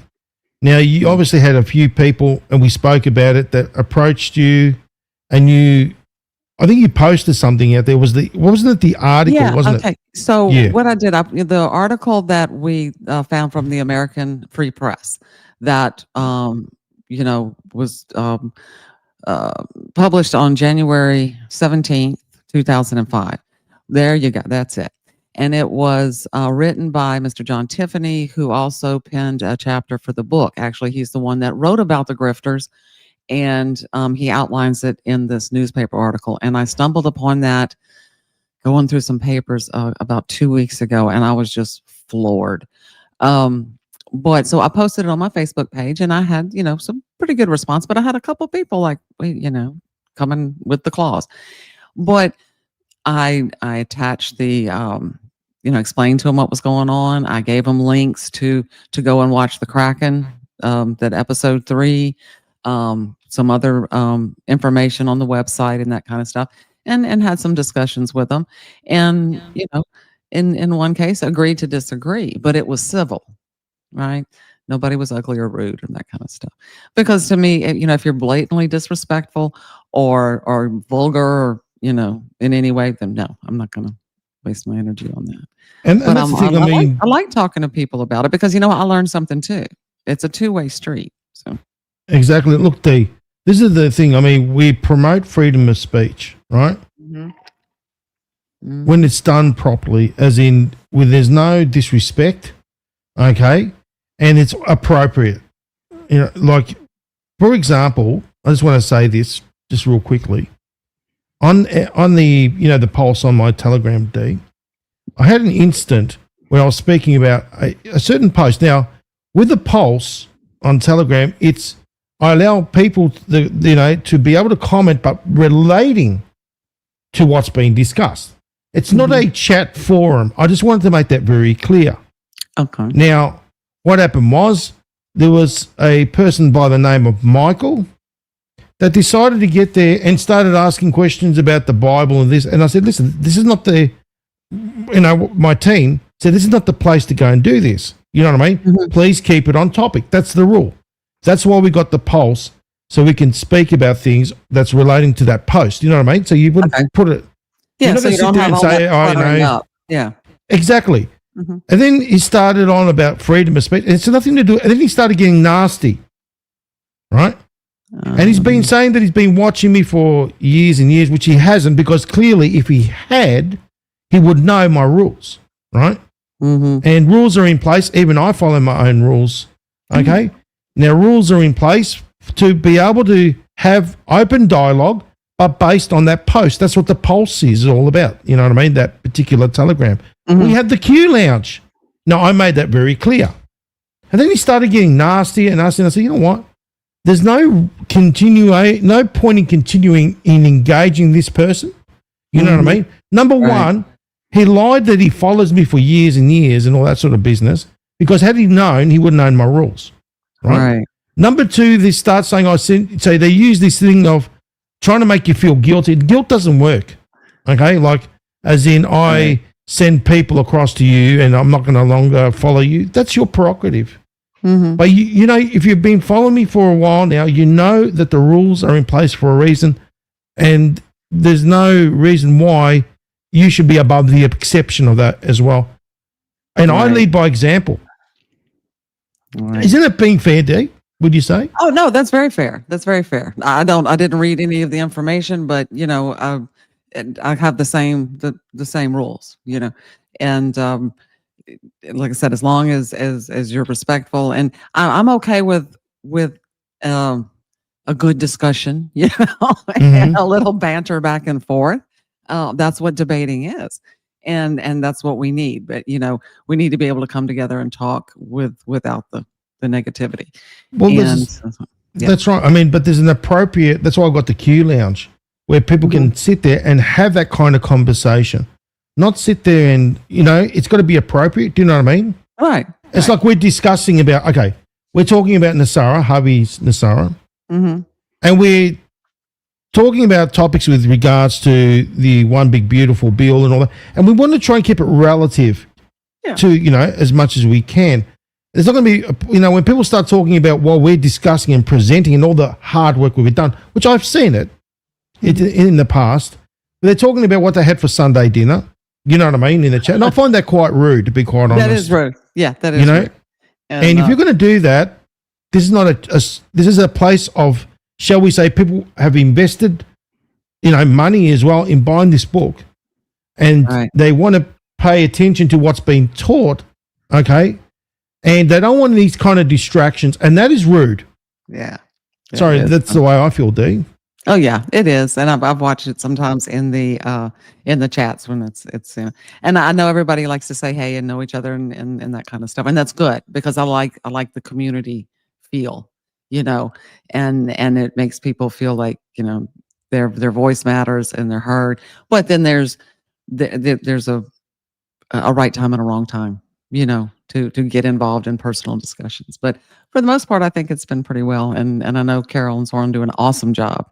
They're awesome. Oh my gosh, they're great. So, yeah, it's a good deal. We got any questions out there?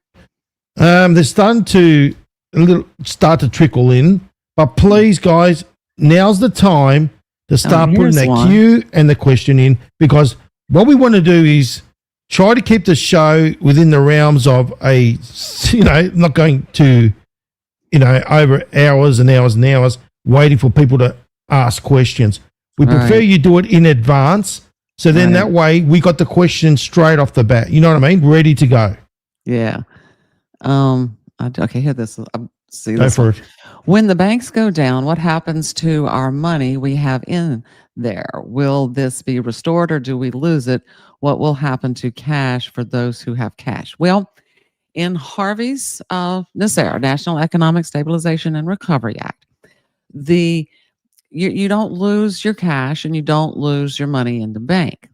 He's got it laid out in there where the change is made over, and then there's a certain period of time there where all of that stuff's done. But how the banks do it, your money in the bank is digital, so there's nothing, you're not going to lose that.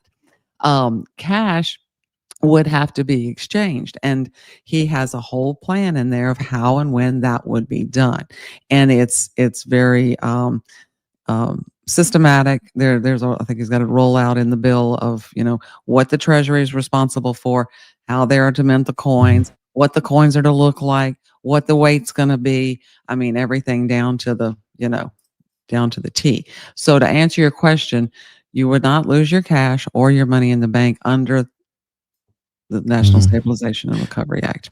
The system changes over. I can comprehend why they're asking that question too, Dee, and let me just give you the lowdown, or the high ground. Okay. Yeah, let's call it the high ground. There's a lot of fear porn out there, as you can imagine, based on thin air, and they're saying that if you don't come in, this is the FOMO. You know what that means? Fear of missing out. Right. Yeah. Now, these grifters have gone out there like Mr. Phil Godlowski and all the rest of them, like Charlie Ward and all these sort of entities about the redemption centers. And if you don't do this and you don't do that, you're going to lose your money. So they're using fear as a driver to be able to continue on with their grift. Does it make sense? Oh, it makes perfect sense. But I think I read one of those was the redemption centers they were talking about. You had to get there at a certain time. Didn't I hear somebody say that? Maybe it was you. You had to get there at a certain time, and if you didn't, you would lose out. What kind of Yes. craziness is that? And then wasn't there another thing about they were going to decide if you were worthy? Correct. Yes. Well, they're going to have some extraterrestrial technology. Apparently, that's that's what it going to was. work out Okay. whether you're worthy or not. I beg It's your so pardon? ridiculous. That's no. Look, the bill in this book, okay, is based on practical common sense done through the already established system by the Constitution of how a bill should be submitted. The bill in the book is ready to be submitted. I mean, it's written in, well, I guess you would call it bill-ese or however, you know what I'm saying? But and he said that in the book. He said, he released it into the domain so that any congressman could pick it up and say, okay, this is what we want to do. And I can assure you everything has been thought out and it's fair. The problem in lies that it's a complete system change. Okay. So let's just pretend that a congressman picked it up and said, okay, I'm presenting this bill, and then the debate starts. Right. And you're going to have both sides going back and forth, and they're going to say, well, we want this or we want that. And then everything is tweaked. Right. Once they get to it, and then it goes to the Senate, and then they do their part, and it'll bounce around until it comes to something that everybody can agree on. And they vote, and it goes to the president. Right.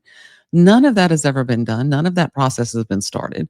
And so you cannot just rip the Band-Aid off. Can you imagine if you just suddenly turn the system off and said, okay, stand by, what kind of mayhem that would be? Unsure, people don't know, what's going on. It just, it has to be organic. It has to happen naturally, and it has to happen through the constitutional system, or it's not lawful. Right. Well, unless there's some sort of cyber attack there. And they've been doing that quite frequently. Yeah, well, and I mean, and then that could be, but still, you can't, when you crank back up, what are you going to tell people? They don't know what's going on. Oh, You're no. and say, okay, the stock market has crashed. I mean, if you shut everything down, it's going to be that interim time while it's shut down will be mayhem. And as much as we like to think, okay, the military will be in control, the military can only control so much. They can stop some interstate travel. They can't be everywhere. If you've, for those people, and I know there's probably a lot of our viewers and maybe even yourself have been in a natural disaster situation, it sounds, okay, we're prepared. We're going to hunker down, and it all sounds fun. After about the first 72 hours, when you can't get what you need and you can't get medical services, emergency medical services, it stops being fun. And people, being human nature what it is, will rob and steal from others because they can. Maybe not because they need it.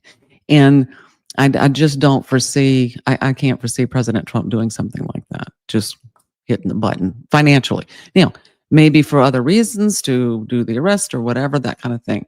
But this is bigger than that. Well, look, we are living in very uncertain times, so we really we don't know how it's going to go, what's going to happen, what's going to go down, so to speak. But look, there is something on the horizon. You can feel it. Oh yeah, yeah. We've spoken about that. Yeah, and the other thing is just to bring you back to that previous question. We're talking about Basel III. Okay. Remember that Basel III compliance. Now, you touched on it very briefly. I did. The previous show. Can we just go over that just real quick? Yeah, I'm gonna grab this question real quick here, and then we'll do okay, that. You go for it first. If the current currency goes away, what do you think it should or would be backed by? Well, according to the proposed bill, it would be backed by gold and silver or other assets. And to me, the gold and silver is what it should be backed by, period. Well, it all makes sense because you're starting to see, I mean, look, I saw the craziness. I've seen videos, and it's legit in the mainstream media, where places like in Asia and all that, and all around the world are stockpiling and going crazy with buying gold. People are actually lining up. I've seen videos.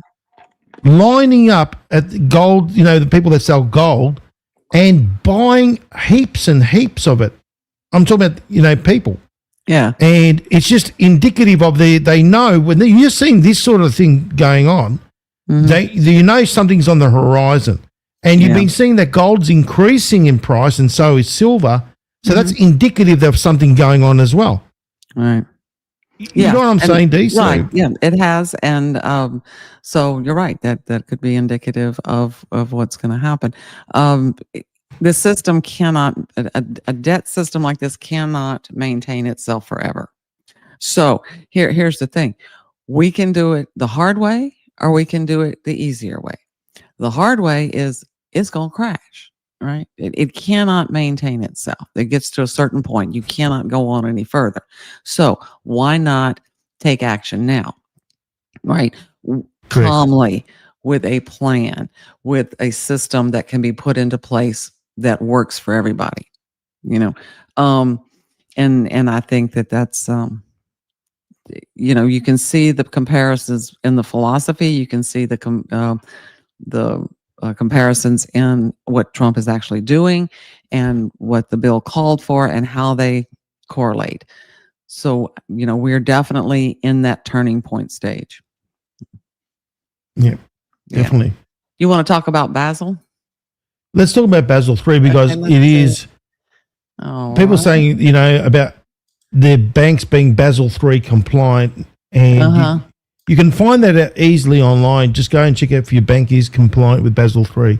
Okay, I'm gonna look up those slides real quick. Because you know what they're doing as well. So, you know, when I say about the grifters, how they operate, so they use fact and fiction. So it gives grounding to their fiction. You know what I mean? So they use the element of fact. So, for example, with the fake pseudo Nesara, what do they call it?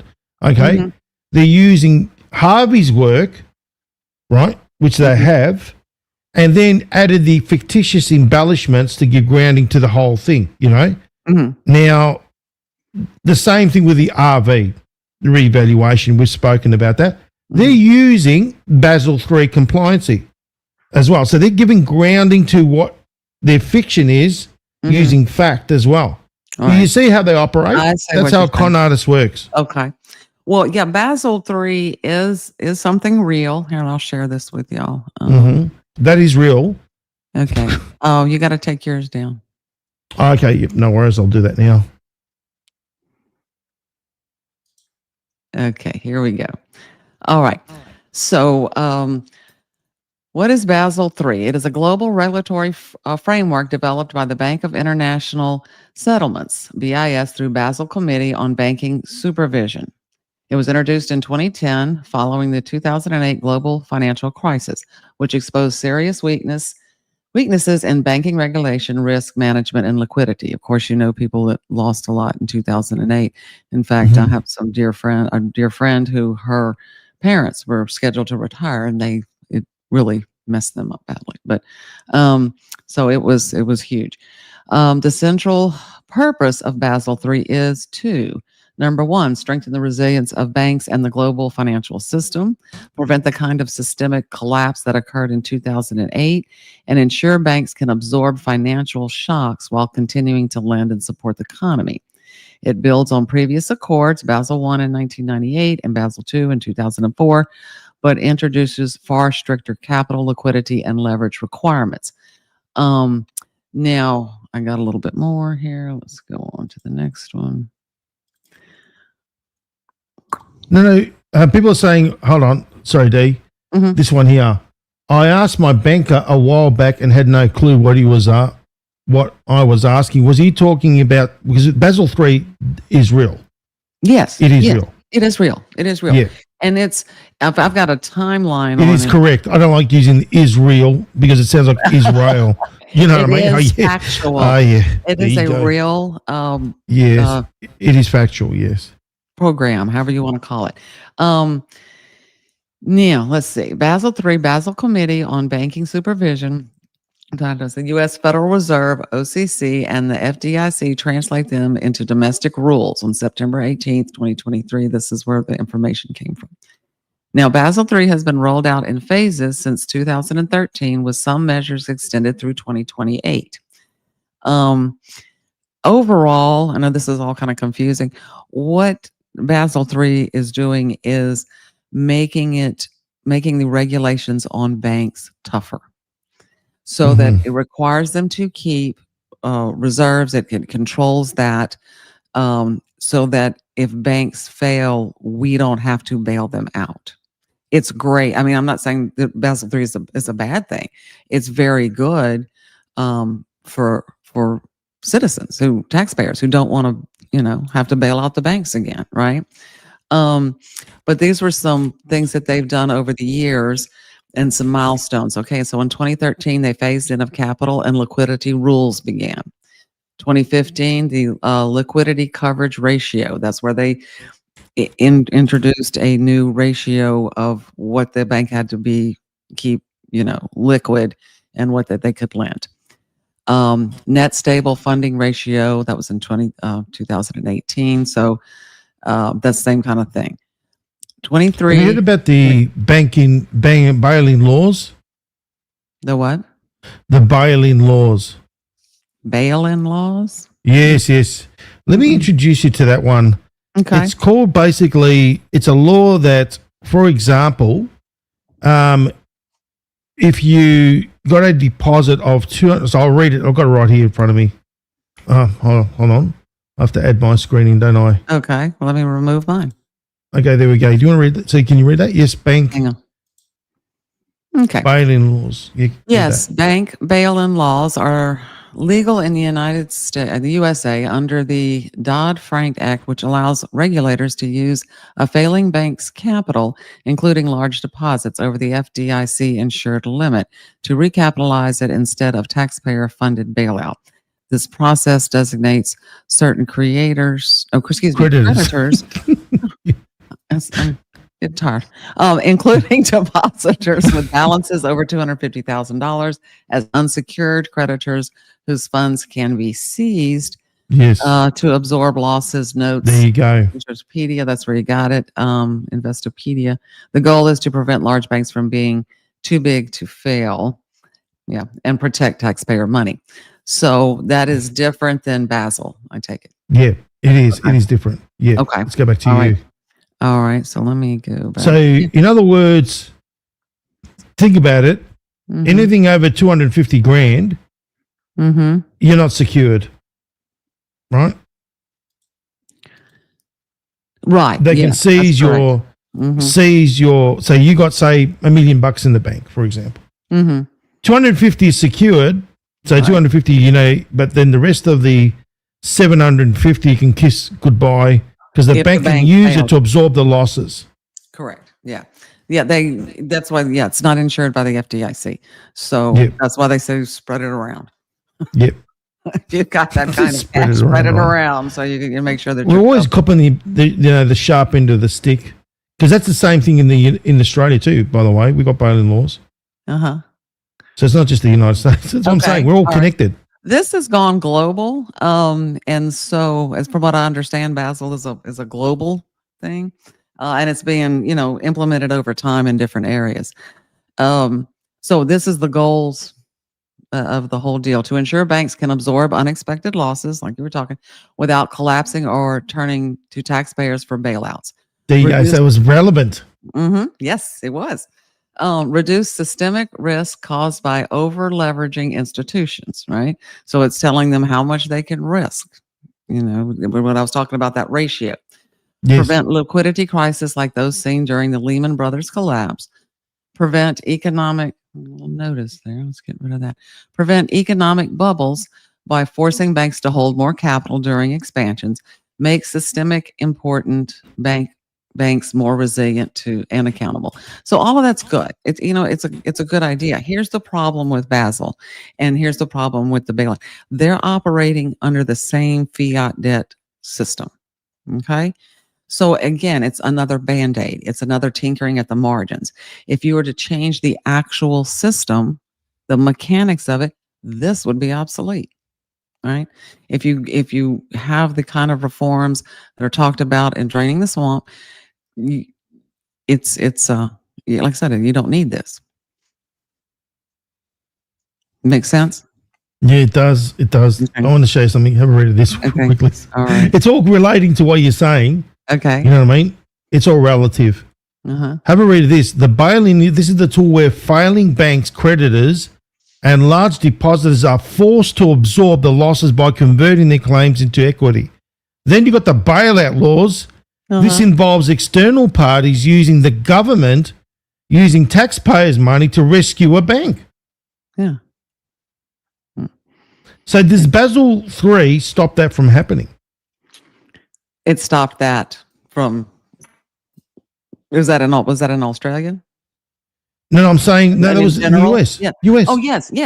I mean, and that's the whole purpose of Basel III is to make it safer for taxpayers and put more restrictions on banks. Here's another thing about reform like that. Not only does it treat the symptom and not the problem, but when you start to regulate banks or any industry more, what happens? Who pays? The customer. You think you have bank fees now? You know, this is just going to increase that because it's costing that bank more to have to comply with these new regulations. So therefore, they're going to pass down that cost. They always pass down the costs. Yeah, that's why this whole system needs to be redone. It's good. It's got an altruistic motive, but at the end of the day, it's a fix for the system that exists now, not an overhaul. And that's what Harvey's bill, Harvey's Nesara, is about, the overhaul. Oh, complete overhaul. Yeah. Exactly. Yeah. Exactly that. Yeah. And this is good, guys. I mean, we're discussing these topics because they are relative to Nesara. Everything that we're speaking about is relative. And that contrast is amazing. How you doing? These contrasts are fantastic. Well done, Dee. Yeah. I love it. Thank you. Let's see. We got a question here. It says, what happens if you don't have any gold or silver? Okay. So, now, it's a very, very good question because a lot of people face that. You know, people can't just go out and line up and buy gold. I mean, you know, you would get a couple little grains. I mean, if you looked at the price per ounce, it's insane. Silver too. It's ridiculous. If Nesara, as it stands here, was passed, your currency would be exchanged for the gold and silver exchange rate. Okay. You know what I'm saying? That would be, you're not going to lose your money. If the system crashes and it's Mad Max apocalyptic world, I can't tell you what's going to happen. I wish I could. But yeah, by changing the backing of your currency and issuing new currency does not, you don't need gold and silver for that. Because it's backing it anyway. It's the value it's being backed by. That's right. Right. But you can't just do that and not do the other part. You see, that's what it's an entire system that works off of each other. And you can't do one part without the other. And that's what we've talked about. And I think really want to do a bigger dive into the HR 25, the one that's the placeholder for the Federal Reserve. And let's start taking a look at, what's going on up there and that kind of thing. So, and see, what's in place and how they're going to do it. But like, you can't do one without the other. It has to be all or nothing. This whole system needs an overhaul. It really does. Oh, it does. And he saw that years ago, Yeah, we've been getting screwed. Yeah. That's all I've got to say. All right. Savagely, my man. Yeah. And we've allowed it, right? We have allowed this to happen to us because, once again, if we go back to one of the chapters in the book, we traded our natural freedoms for convenience, right? And we have fallen victim to the elites making our lives so that we are so busy we don't have time to pay attention to the details, right? And it's easy for them to change the language to manipulate it however they want, and that's just snowballed. Well, you think about it, they've been using entertainment as a way of keeping people's mind in a state of containment, right? That's what entertainment means. Enter means to enter. Contain, and ment in Latin means the mind. So Right. you think about it, people have been dumbed down by design, watching these reality TV shows. There's nothing real Right. about it, number Right. one. Exactly. Right? Then you think about why they get paid millions and millions of dollars, all these athletes, sports people, all that. It's a big business. It's because to keep people's mind, their job is to keep their mind distracted. So then the government can go around and do whatever they want right under your very nose. Yeah. And the politicians found out very quickly that by promising utopia to this group or that group or the other group would get them reelected, And then, of course, that increases the spending. And here we are. It just kept growing and growing and growing by promising everybody everything under the sun, which is not government's job. That it's not government's job to provide for the emotional security or the specific welfare of everybody. No, I'm not saying no welfare, no Medicaid, no Medicare. That's important. Taking care of people, especially over here in America, we are a nation who like to help. We like to take care of people. We're one of the, we're very charitable, and when it's necessary and deserved. What we don't like is fraud and abuse. Well, And there's a lot of we're fraud and seeing that a abuse. lot, and I hate to say it, but the shutdown has cracked down on the over here we call it EBT, but it's the food stamp program or SNAP program, and we talked about this last week. For people who really need that, who really depend on that, it is terrible. We have food banks popping up all over the place. However, if you go to do a man on the street interview, you will see, and you can go to YouTube and you can research it. A lot of people are saying a lot of people who get these funds sell them. Okay, in other words, they sell their food stamps or SNAP dollars, and then they use the money for personal stuff, get their hair cut, whatever, buy clothes and that kind of stuff. Now that's abusing the system now. It's abuse of the system. And so because of that, and because people see that happening, there are certain people that say, well, I don't care if they get it cut off. They should have thought about that before. So it's a double-edged sword, and it's a very difficult situation. It is look, this can be debated till the cows come home. And there's so many reasons why. Like, there are people that are on disability and stuff like that. And it's because of, look, we've spoken about the pharmacia, the garbage, things like that made them ill, you know what I mean? And they don't want to be in that scenario, but they've been put in that scenario. You know what I'm saying? People, and there are people that do take advantage of this system. Yeah. You know what I mean? And they don't care. And then there's those that need to do things to survive. You know what I mean? It's exactly. Look. I went to the United States. I saw various facets, right? So number one, the food is atrocious. I mean, like, when you go to these massive supermarkets. Oh, okay. It's like this. I couldn't believe, and look, I get it. There are people that their back is against the wall and they've got no choice, right? They've got huge families. They need to feed them, and it goes to the nasty stuff, right? So you'll see them, like, for example, like you go to sorry to take you off the beaten track, but they got huge sacks. And I'm going, what's this, cement mix? No, it's pancake mix. Okay? I was like blown away. And look, everything that they got there, I'm not saying everything, but the majority of it is all made in a science lab. Well, yeah, the food selection over here is highly commercialized, highly processed. And again, if you want to look back at why, yes, busy. The system keeps you busy. You need convenience. You need to be able to cook on the run quickly. You've got kids in there going different schedules and all that kind of stuff.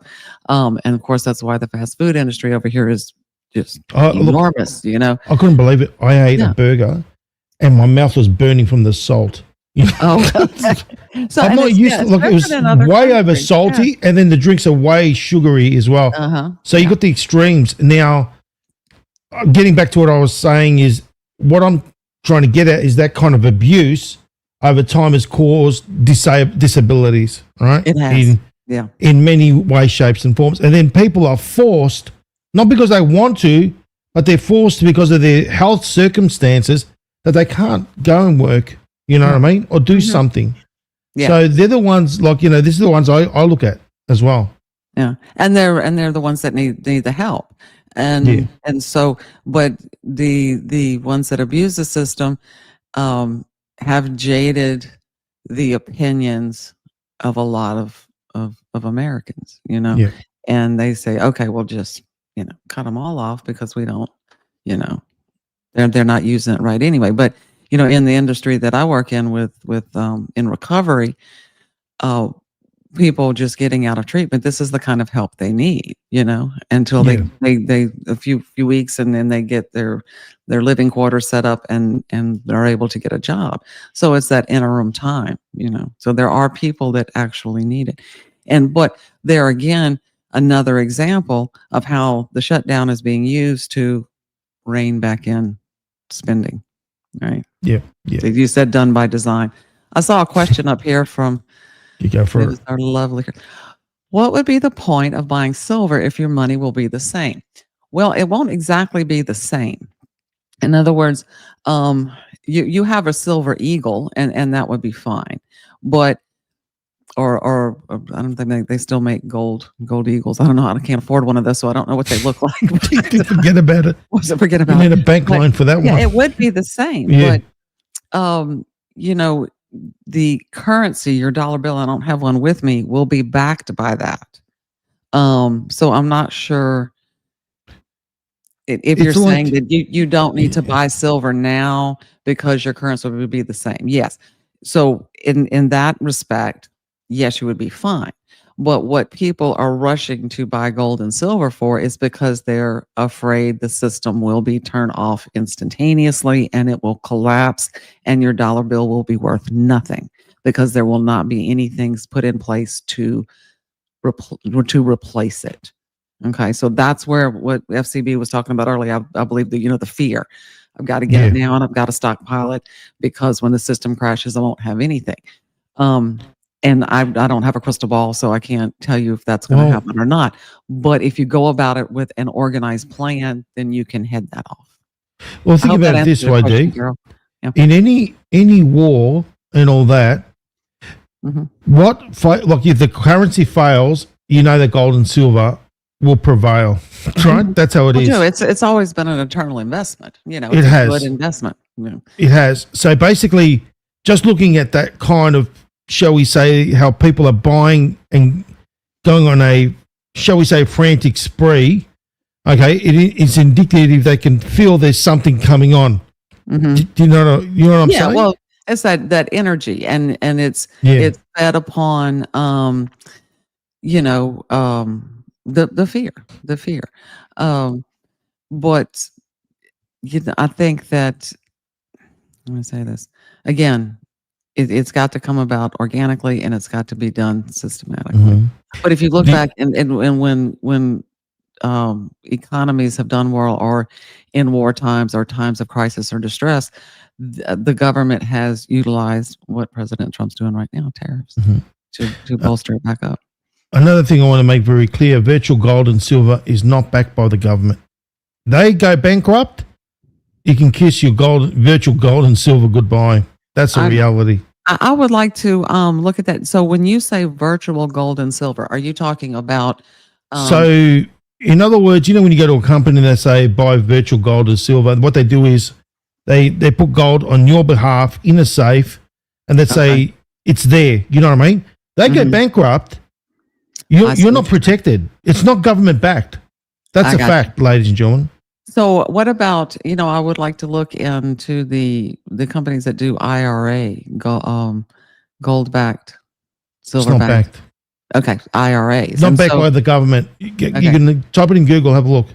Okay, I will. You know me, I do my homework. So I know you do. And I did reveal it on the Kraken as well.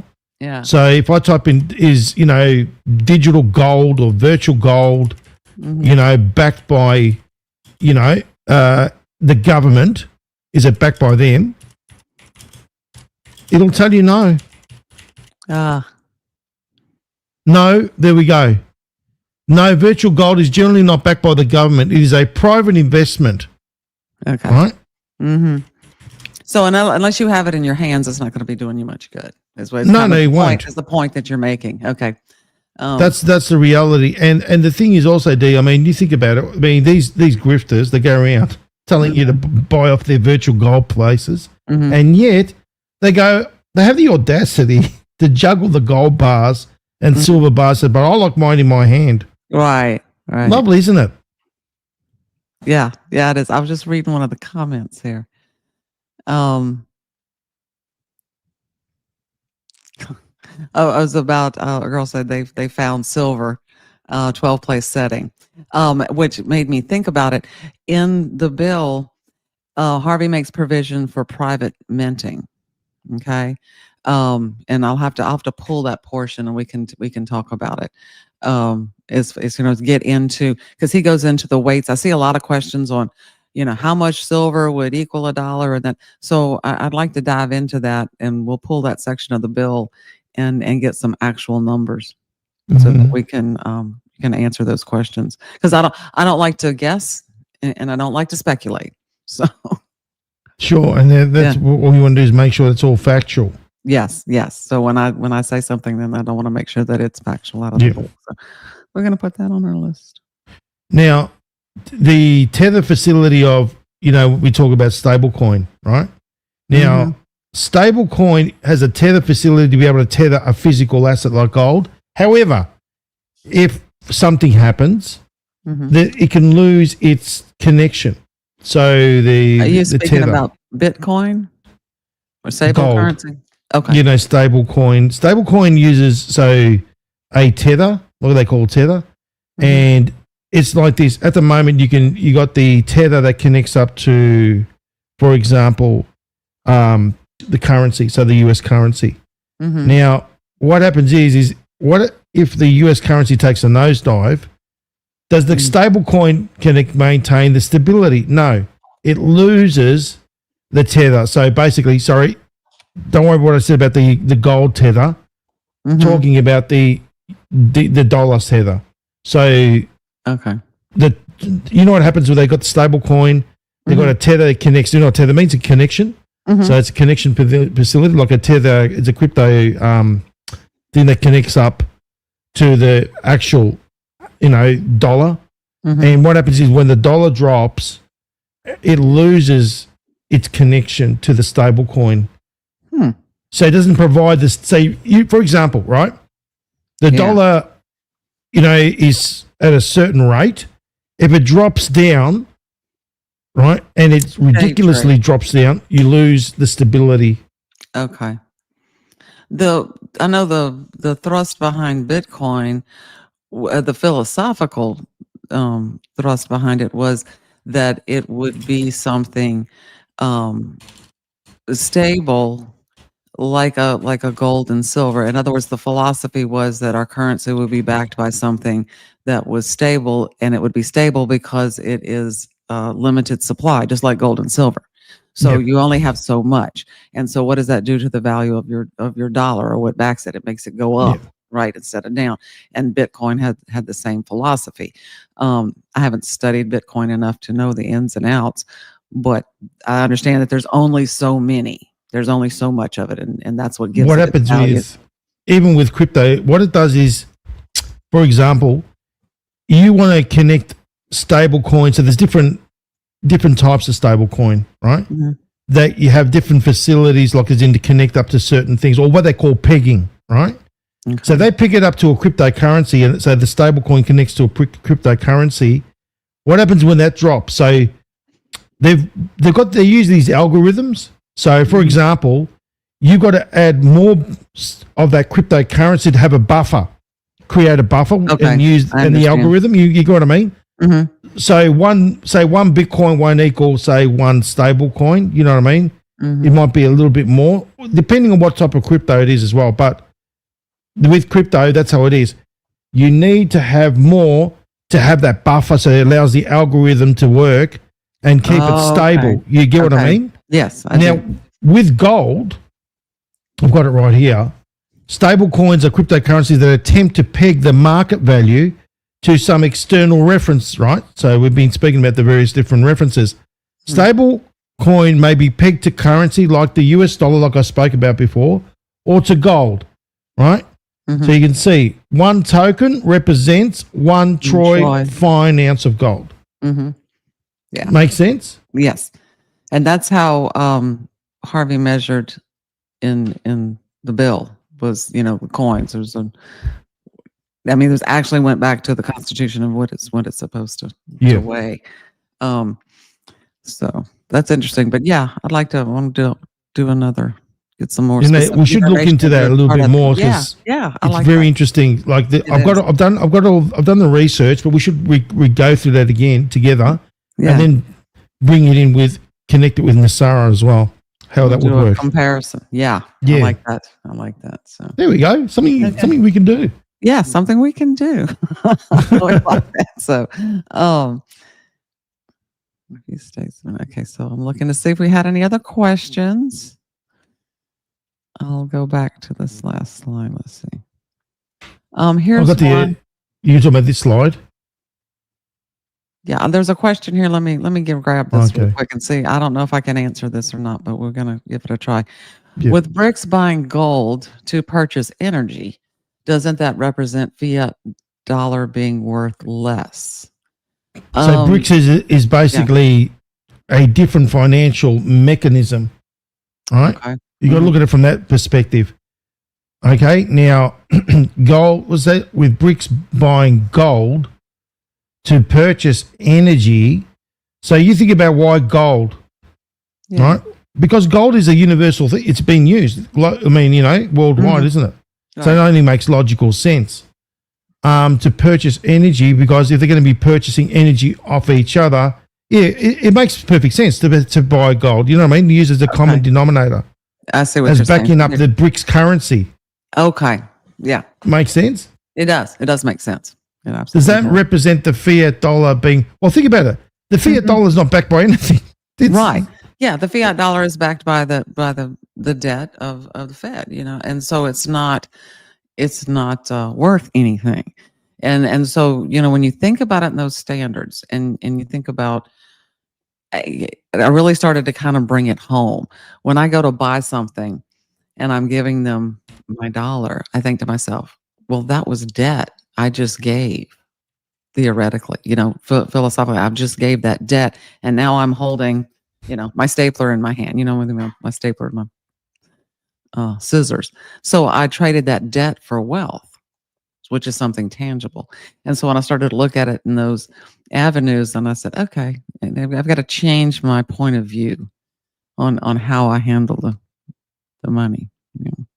If that makes sense. Think about BRICS, it's creating a closed financial environment, isn't it? Mm-hmm. It really is. Now, is there a reason and a purpose for it? Because it's been in the works for a while. It's not something new, guys. It's nothing new at all, to be quite honest. Right? Yeah. There's a reason why they did it. Okay, now you think about it.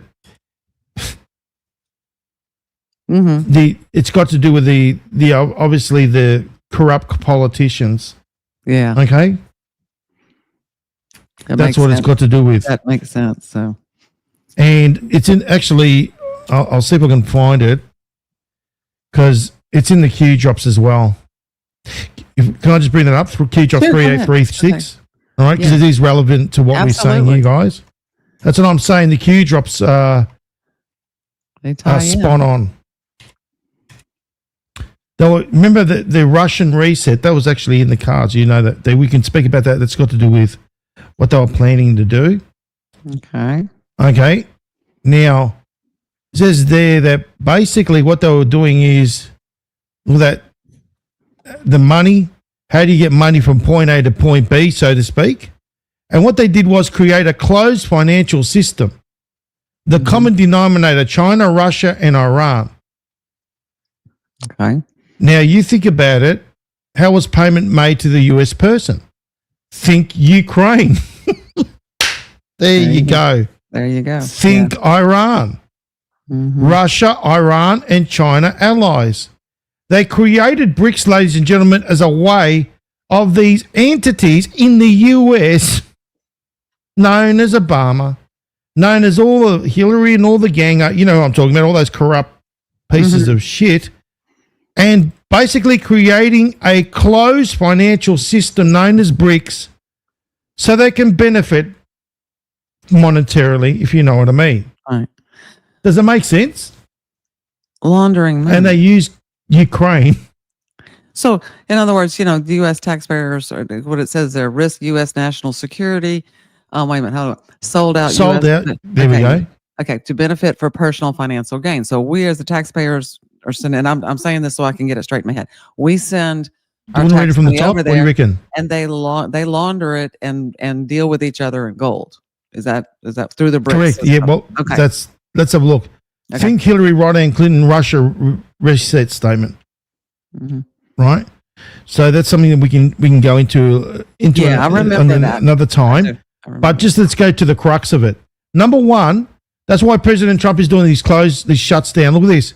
Think USA to the Ukraine. Think worldwide aid to the Ukraine. So it's not just the US. We're all connected, ladies and gentlemen. And all that money has been funneling into the Ukraine. Right? Think uranium one deal. Right? Yeah. Okay, so basically, how do they get? We can talk about the uranium one. That's totally different. But look at this: sold out to US to benefit Russia for personal financial gain, risked US national security for personal financial gain. How was the payment made to the US person? So you think about how do they make the payment to all those entities like Obama, Hillary, and all the rest of them that have been involved in the filth, right? Then Q says, think of Ukraine. Say Ukraine is basically the hub. Right. Yes. Pours into there via this, right? Yeah. That's why it makes sense of why President Trump's doing this shutdown. He's cutting off shall we say, their blood, their lifeline, Then you can see this. Think Ukraine. Think Iran. Russia, Iran allies, Russia, Iran, China allies, US politicians corruption, China. Was it policies or politicians? It's policies, US policies, corruption, China. I would think US politicians, because a lot of that money comes back, they're over here ginning the mill. In other words, these politicians are standing up saying, we got to support Ukraine. We got to do this. We got to do this. So a lot of this money comes back, and it's been proven that it comes back in the form of donations, campaign donations. So it's just coming back. But these here has gone into aid, and you know what Q also says: aid's a scam, trillions, right? So all these policies or politicians, sorry, we call them politicians. U.S. politicians, corruption, China. U.S. politician, corruption, Ukraine. So they're telling us which politicians. U.S. leverage on behalf of U.S. corruption. So they've been all involved in this, and then they created BRICS, which is a closed financial system, to be able to distribute the wealth towards each other. Yeah, that makes sense. It does. There you go, ladies and gentlemen. You heard it first on here on the Freedom Channel broadcast. Hey, yeah, there you go. There was a documentary. And there's been several actually that talk about campaign donations, and I'll just give you a brief example. How this money ends up in their funds, and people are donors and don't even know it. So let me explain.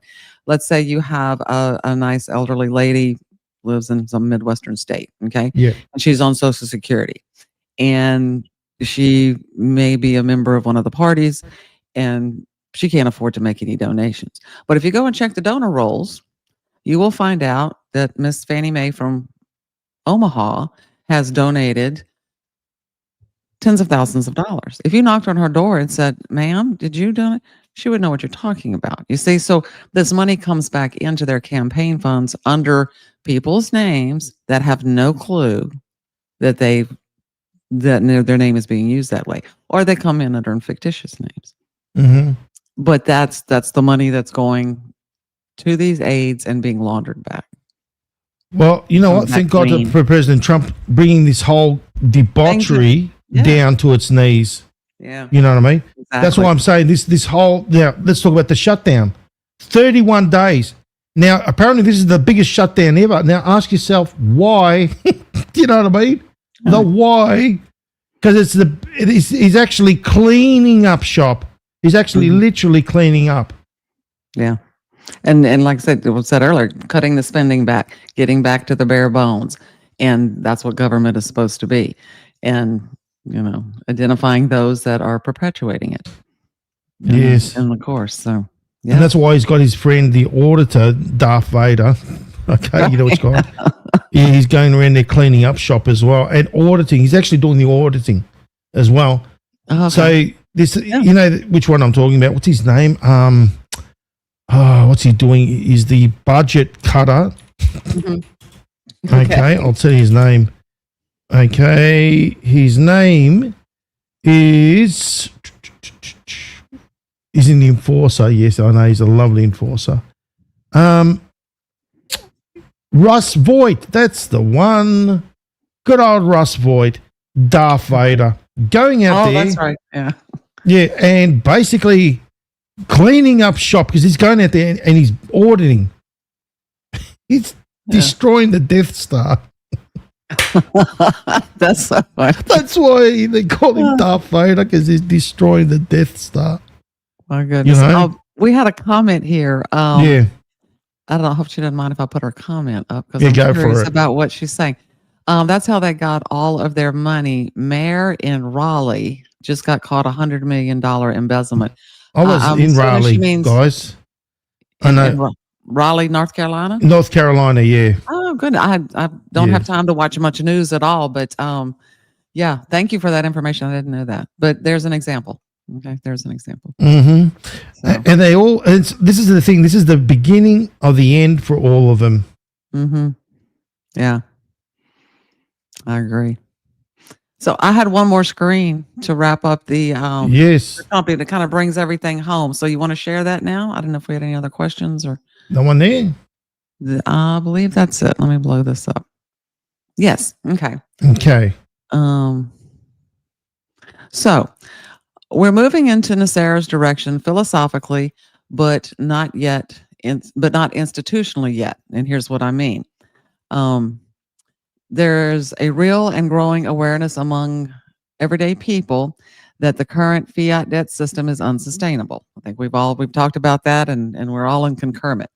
Inflation, banking, concentration, and perpetual deficit spending have all made the money illusion visible. That cultural awakening, that desire for sound money, honest exchange, and smaller centralization control is exactly the consciousness shift that Harvey foresaw, right? Politically, though, the power structures that benefit from debt money still dominate. The elite are still in control.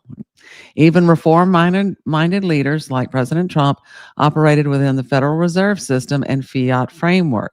His rhetoric aligned with Nesara's ethics, sovereignty, fairness, transparency, but the machinery of implementation was never replaced. Not yet. So I think that's what we're going to here. So in short, we are not headed directly into Nesara world yet, but the winds are shifting in that direction. The public is beginning to demand the kind of accountability, stable currency, and transparent taxation that Nesara was built around. If those demands ever translate into law, not just campaign language, then yes, that will mark the true turn toward a Nesara world. So I thought that, then this goes back to some benchmarks and that kind of stuff that we talked about before. What I thought that was a nice, I wrote that and said, this kind of pulls it all together and says, we have awareness and we're starting to see some things move that direction. Mm-hmm. But that doesn't mean we get to rest on our laurels. You know what I'm saying? We have to stay at it. We have to keep at it. And that's why, once again, I encourage y'all to go to the website and get the book. I'll share the website here with you real quick. So for those who have not seen it, can. I do. I always ask you every show. Ask me. Has anyone, you know what I'm going to say, don't you? Oh, yeah. Has anyone no look, I've been putting. I don't know if you've been seeing the challenges I've been putting out there to everybody. Have you I seen them? saw, yes, I have. And Yes. yeah, I did. And I don't expect any return, and that's okay. I'm kind of done with that. They're not going to Yes. come, and that's okay. I'm not going to keep beating that horse. But the offer still stands. Okay, if anybody wants to come, and I will try to watch them. Just so there are some that podcasters there that I want to watch and get the information. Not everybody's a grifter, so I'm on the look for people who are actually talking about what we're talking about that we can discuss. With and people that are on the same page as we are, and I think that's good luck get in them finding involved. them. Oh, there are a few, and the serious-minded economists. No, they're Serious-minded different. They're different. The serious minded economists Yeah. are different. Yeah. Not the ones that go around. Look, you know which ones. We don't need to Yeah. keep mentioning their names. Yeah. But we put out the challenge, ladies and gentlemen. Now think about this. Yeah, they are scared. Mhm. Okay, because you know what? Because we've got all the facts and some receipts. We got the Yeah. book. We got everything. We got the proposal. We got the whole box and dice. Right Right. now, what are they going to do? Are they going to come here and they're going to try and say, I can't say anything because I signed an NDA gag order? It basically, none of the excuses are going to fly. Yeah. Isn't it right, Dee? No, they're not, and I think that they know that. But there again, yeah, we will look for some serious people that want to have real conversations, and like I said, I love having the conversations here with the viewers and with you because I always learn something, and it gives me something new to go back and look and say, okay, well, this looks good or bad or whatever, and figure it out, and things that I may not have ever heard of. So it's nice to collaborate. It is Yeah. with serious people. Yes, absolutely. Okay, let me Any add. other questions? Oh yeah, and Dee, your email address, please. Because then anyone that would like to, to contact Dee, right there. Yes, please send me an email, and I'll show you how to find it on the website. But yeah, I answer my email all the time. And look, again, I'm if I can't get you an answer, I will find an answer for you. And I'm not afraid of. I'm not looking for a sea of yaysayers. I like to have open conversation. And like I said, it was a lady on the Facebook page. We agreed to disagree, but we were civil to each other, and we both learned something, I think. So it was a good conversation. Providing it's respectful. That's what the proviso is. And I think it's only fair. I haven't really had too much of a problem with that. So oh, look, I've had plenty of problems. I know. Well, you go after bigger fish than I do. So. Yeah, I do. Okay, so here's our website. And right off the bat, you can see where we have the links where you can get the paperback version, which is this one right here. And or if you like an online version, we have it at Barnes & Noble and on the Kindle. But the website is full of information about Harvey, his history, and there's a whole other page about learn about the author. There's also information. Now, this is the radio interview that he did. I guess it was a few years before he passed away. It's the one you use an excerpt from it in the opening of the show. Yes. And I would like to say when we, started going through the boxes and stuff, this is an interesting story. We stumbled across that cassette tape. And I was like, oh my gosh, I can't believe this. It's kind of like the article, we just kept finding treasures. But my husband, it was like it's an old cassette tape, and he had a player and he stuck it in there, and we started to listen. And the interview is about 8 minutes. It's not long. It was just a little radio interview he did. And so he looked at me and said, are you okay? And I said, my gosh, I hadn't heard my father's voice in 20 years. So it was kind of a little emotional experience there, but it's a great interview, and people should listen to it. But here's a real important part of the website. This is our blog. I encourage everyone to go and read this information. And if you have someone that's interested and don't know what's going on, or you need to, show them the myth versus the facts, there's a whole sheet here about that. This is actually has the proposals on it. This is our flyer. In fact, I'll bring this one up for you if it can. It'll do it. There it is. Okay. This is it has the core proposals of the Stabilization and Recovery Act, the benefits, setting the record straight and the background about Harvey. So that's good information. This is a longer article. And then this is information about what would happen with the stock market. Of course, you can't predict those kinds of things, but this is theoretical. If the National Economic Stabilization and Recovery Act was passed, what could we expect? So really good information there. Oops, I think I just did the wrong thing. Overshot the mark there. Yeah, I just turned it off. We also have a little store where we sell a few items here, and the money that we get from this helps my mom. Those of y'all who do not know, my mother is still living, and she is almost 80. Oh, she's all right. She's living. She's a hoot. She's a hoot. Yeah. Oh, the Jean is amazing. Now we want Jean to come back. Right? We have the other mic back, and she expressed an interest to come back. So we're going to get that scheduled and have her on again. And but the profits from this go to help her. She still has a mortgage. Can you believe it? And she works to pay for that. And so we're trying to get that knocked out for her as quick as we can. So, awesome. Yeah. Awesome. Now, if you haven't seen the interview, please go and watch it. It's on here on the Freedom Channel broadcast with Jean and Dee's interviewing her mother. And it's a real eye opener. It really is.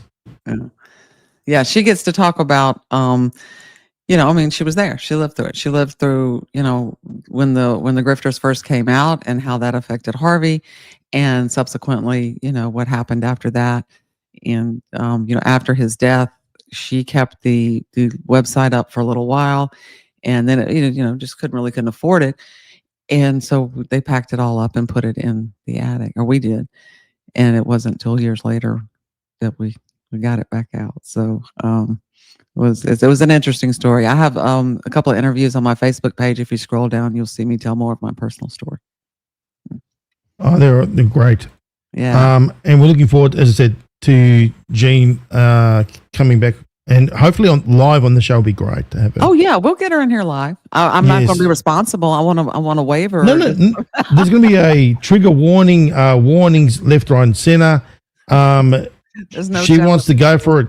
Let her go. You know what I mean? Yeah. There's no telling what she'll say. So. Raw Jean. That's what I'm going to call it. Unplugged, unfiltered, unplugged, unfiltered, raw as you can get it. Absolutely. So, any other questions that we have here in the chat, guys? Let's have a look. Any other ones, Dee? Guys, don't be embarrassed to ask us any questions. Yeah. Okay. Mm-hmm. Please put a Q and your question after it. Okay. Nothing is silly. Look, we're all here to learn, and we got Dee here, and she's willing to explain. And the thing is, when you explain it, Dee, we get it.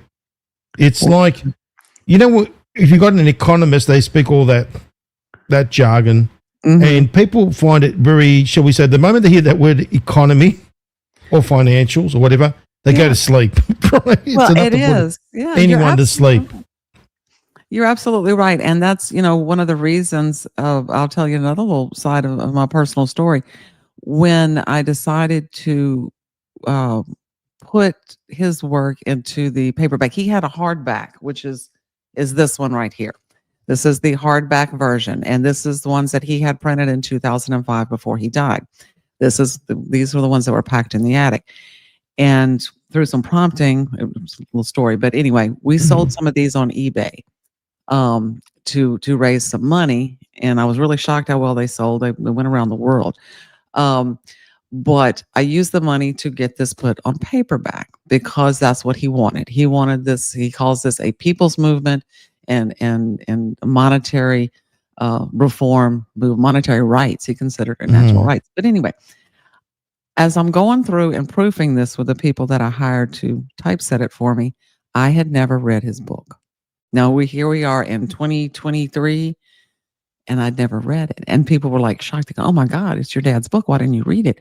And I said, probably. I said, not probably. I said, for the same reason that most people do not address these issues. I thought, okay, look, I'm a lowly bookkeeper. My father was a genius. There is no way I'm ever going to understand this stuff. It's going to be way above my head. So I'm just give me my Friday check, and I'll be fine. I'm just going to stay. I was wrong. I forgot what a great teacher my dad was.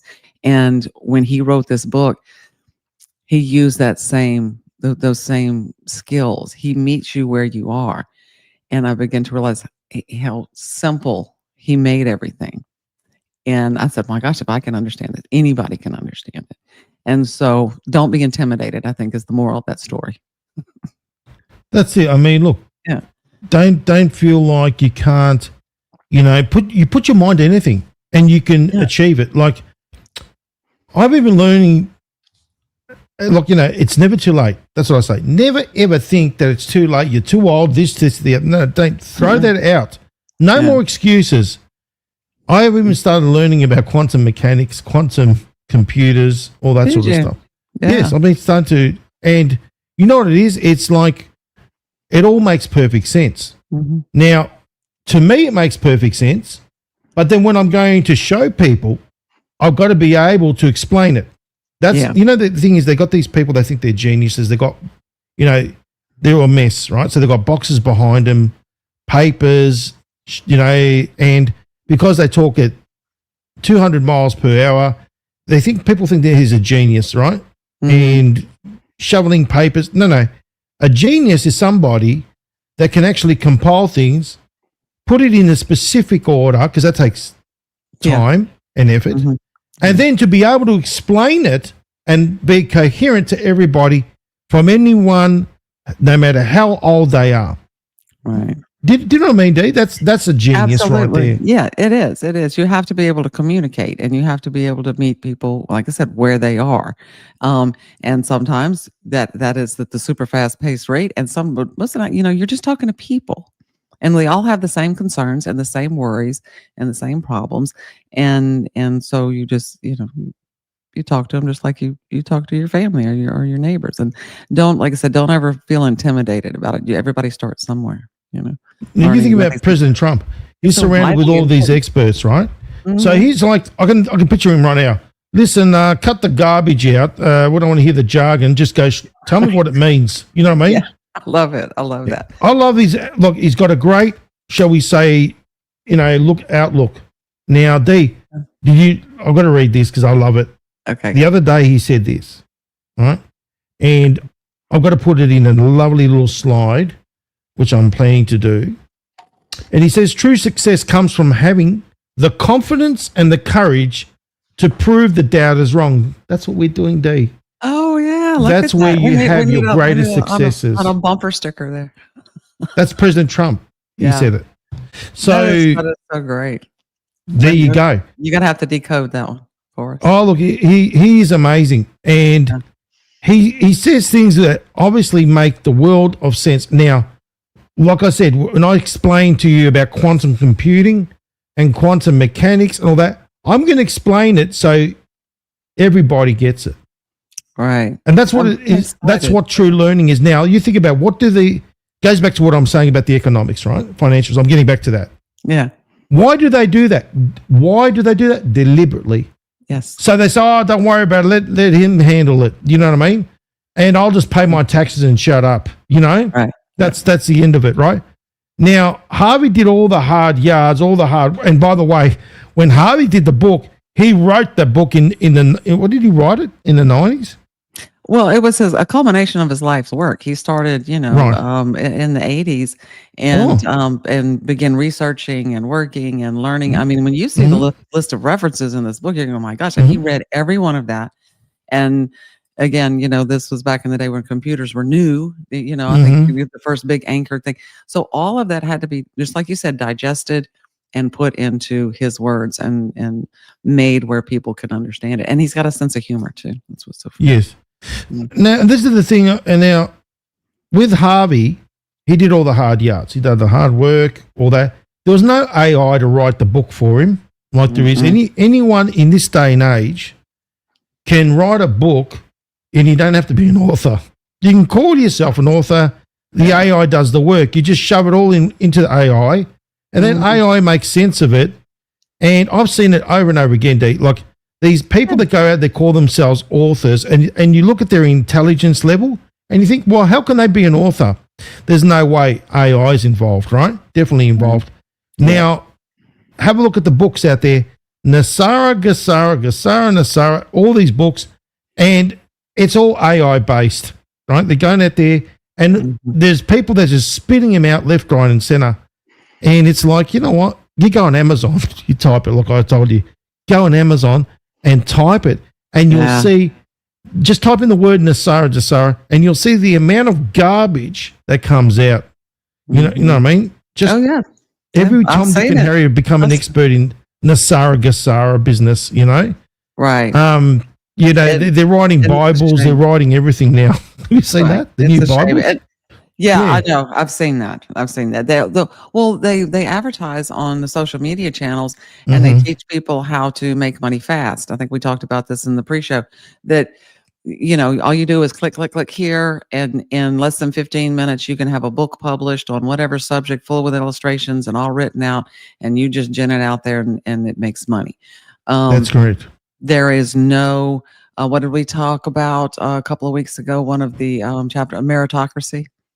Meritocracy. Yes, there is none of that represented there. So yeah, this is completely different. And you know, he did all of this work and figured out, again with his skills as a systems analyst, figured out how to make a sound system that worked for everybody. Now, this is the thing, guys. This book here, okay. Now we're going through it together. Right, so Dee's taking you through it layer by layer, and it's explaining Harvey's work. Now, people would pick this up and say, "Oh, I'm not going to read this." You know what I mean? You know what I'm saying, Dee? It's I'm not going to read this. It's too much. You know, I've only got a 6-second memory of a bloody TikTok brain. Because that's how they've been conditioning. Think about it. People don't have the stamina nor the patience, because you look at what's happening in this day and age. People have been conditioned to, right, you got 6 seconds to explain everything. You know what I mean? In this TikTok video. And people relate to these people being geniuses. There's nothing genius about what they're doing. Okay? They're basically conditioning your mind to have an attention span. So you're being programmed without you even knowing. That's the part of the algorithm. Right. To get to condition your mind to have an attention span of, say, 6 seconds, maybe for a minute, 2 minutes if you're lucky. You know what I mean? It reprograms the neurons, receptors, and transmission of information in your brain, and it reprograms that to need that hit. Yes, that's right. It's just like an addiction, which also, you know, affects those receptors. So, and it's been going on for years and years and years. And now we're down to 6 to 8 seconds. And so, you know, there is another barrier. How do you get people to absorb this information? You do what we're doing. We do a book study. First of all, when you read the book, you realize how simple and how entertaining it really is. If you can say economics is entertaining, this is it. But if you get the online version, like I know I have it on Kindle, and I listen to it, because my Kindle will talk to me, right? And so I do a lot of studying that way. I'll have the book in my hand, and I'll have it talking, you know, and so it helps. That helps people, you know, absorb it, for people who really want to study it. So this is what I'm saying, you know. So Harvey did the hard yards, the hard work, real author, real pen to paper style work. You know what I mean? Whatever, computer, he did it all, right? Yeah. That takes intelligence. Then he went through all the tax codes.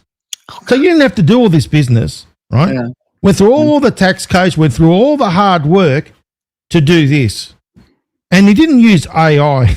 No. Right? No, there wasn't no AI involved in this. Now, getting back to what I'm saying, now look at what today's technology is doing. It's been dumbing people down by design. Now, you know the CCP been running TikTok, right? TikTok was a weapon against the West. They don't use it over there. They use it against the West. Now, it's a weapon because they were conditioning the children to, number one, having a short memory retention, you know.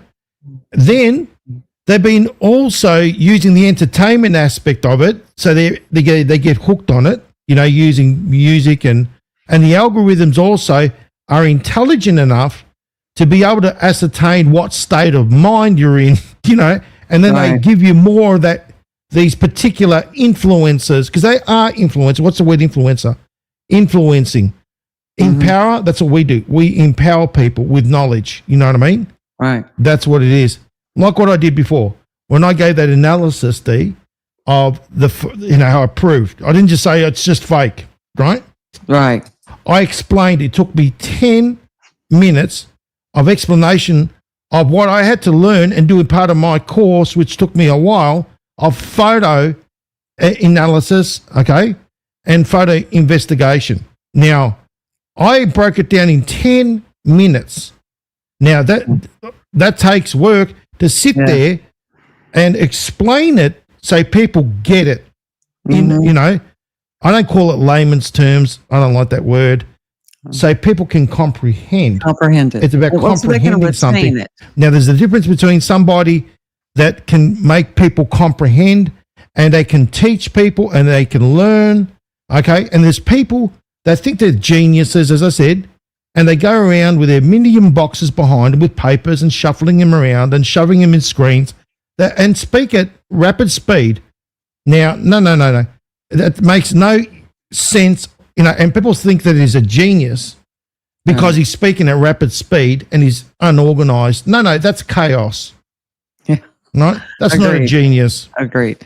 So yeah, it takes a special person to be able to do that, or to do Correct. what we do. I'm not trying Because to that's say why that we're people great. come here, darling, to learn It's- from us. Right. And we want to continue to do that. We want to continue to be an avenue for people to learn about this book, and learn about your monetary rights. And he says in the book, if people realized how much it's stacked against them, there would be a revolution in the morning. Correct. And he goes, back to all the whys, all the history of how we got here and what we gave up and how we've been manipulated. What would I say? If I was to change the name of the book, I would call it "How They Got Over on You."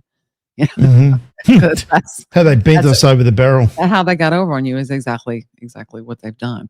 But fortunately, it is not doom and gloom. There's two things that are needed.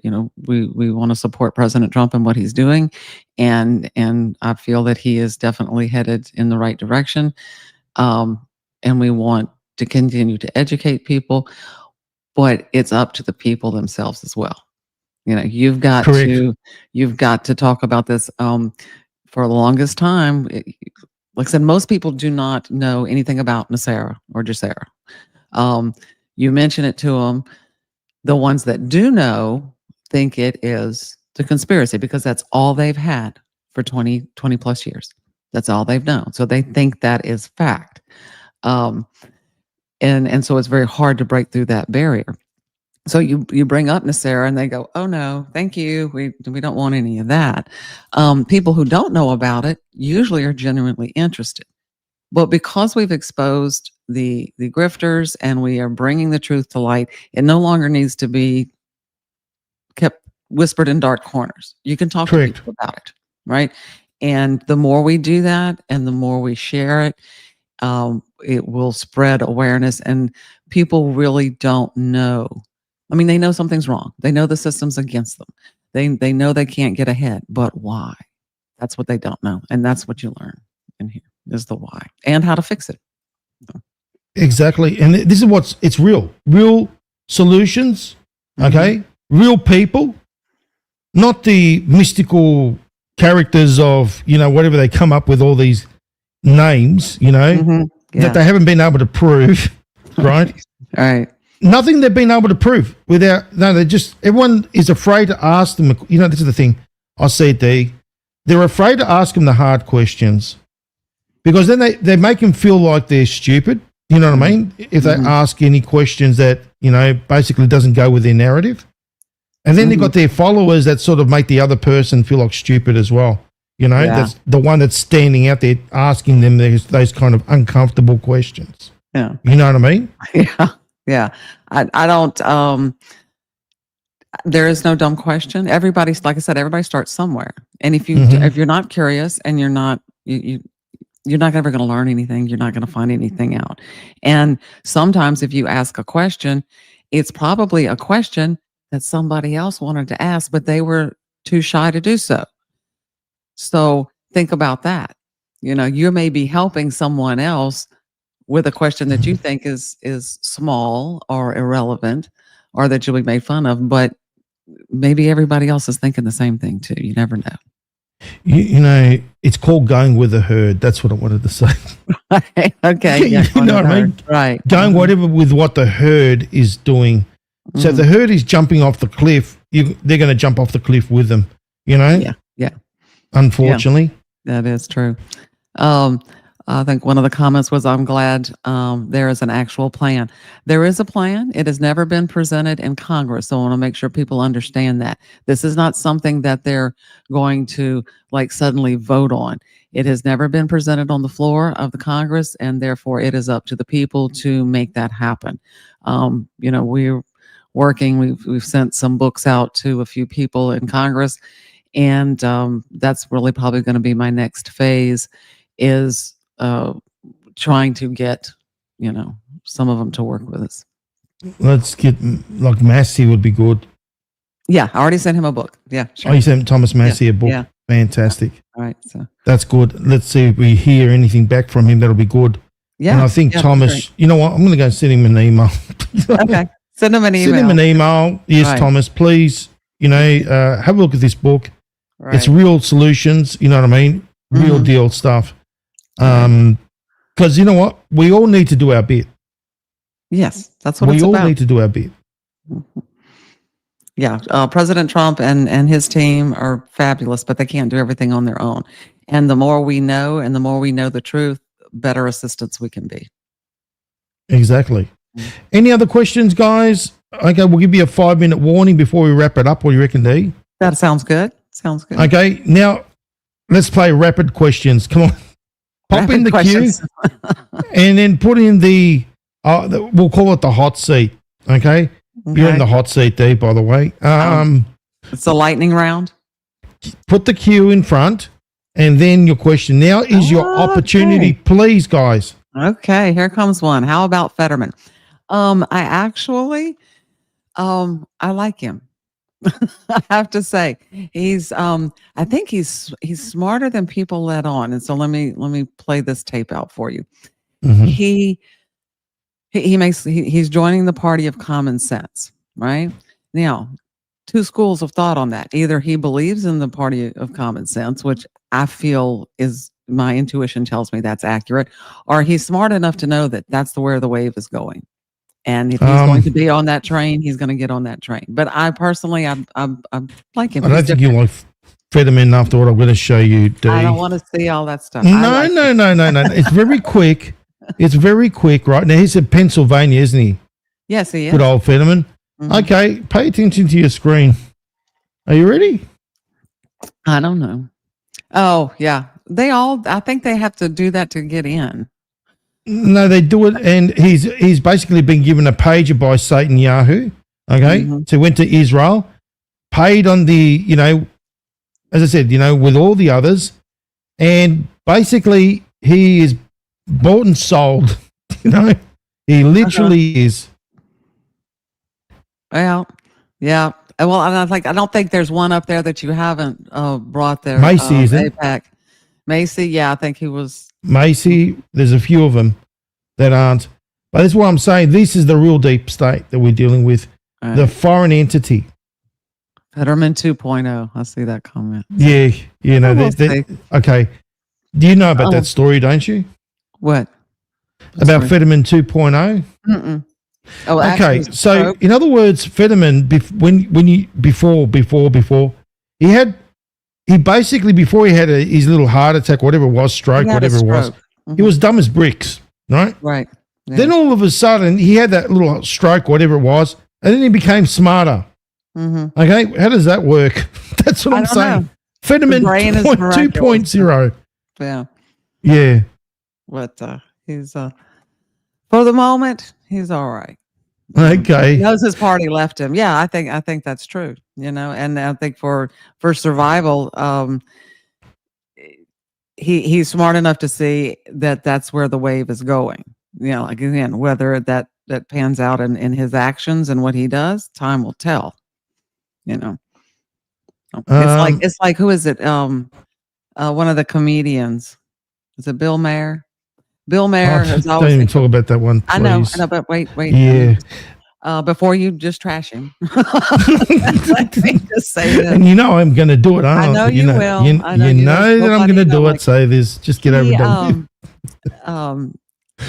He has always been what they call a traditional Democrat, a real liberal, believes in the underdog and that kind of stuff. Yeah. However, before the Democrat Party went totally off the deep end, like they have, you know, since Trump got reelected, I think he's very smart and he could see the writing on the wall, and he began to, you know, bring some common sense back into his shows and to his audience and to his comments, and so that's encouraging. But he's one of those smart individuals that can look down the road and see what's going to happen. Oh, we got a bunch of questions now.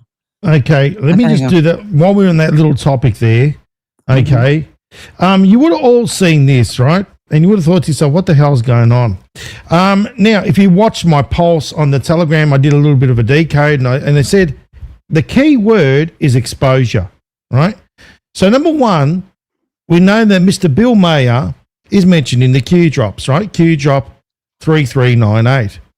Okay, now why is he mentioned? Because of all the naughty stuff that's been involved with, right? With that Kid Love Productions, that's what they call him, you know, Kid Love, okay? And he's talking about all these naughty stuff to do with children, okay? Mayor said about a Seattle school teacher convicted of having sex with a 12-year-old student and getting pregnant by him, and he says she's in jail because she's in love, right? Then he says all these other, and why would Q mention him? For a reason.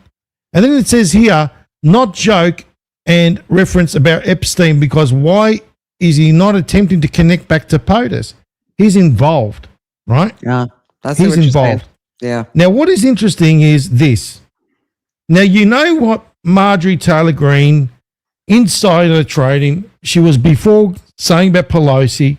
How Pelosi's been insider trading, and now she's doing exactly the same thing, right?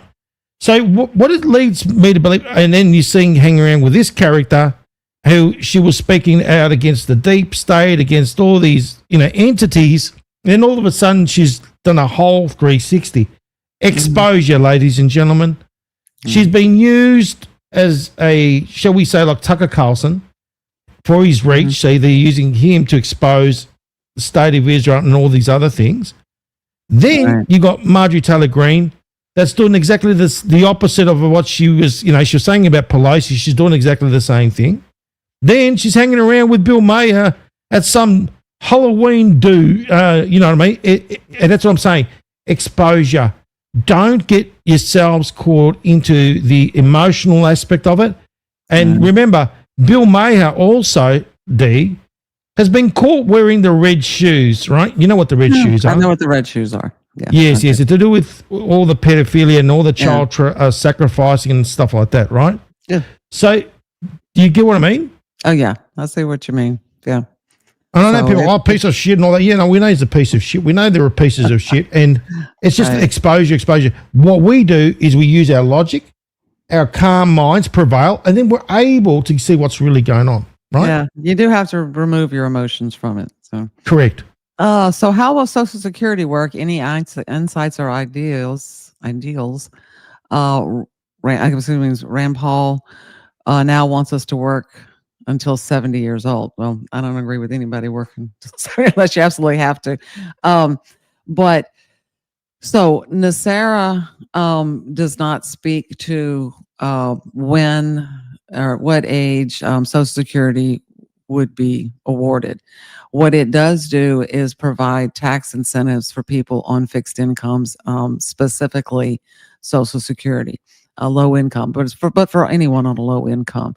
In other words, the taxation system would be on what you buy, and things like food, medicine, rent, medical services would not be taxed. And that's for everybody, not just for low income, but for everyone.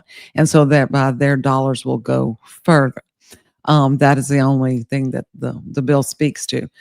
The only way to change that, we have to protest as people and say, no, 70 is too old, and there has to be enough pushback from the people. That's how issues become issues. I say that all the time.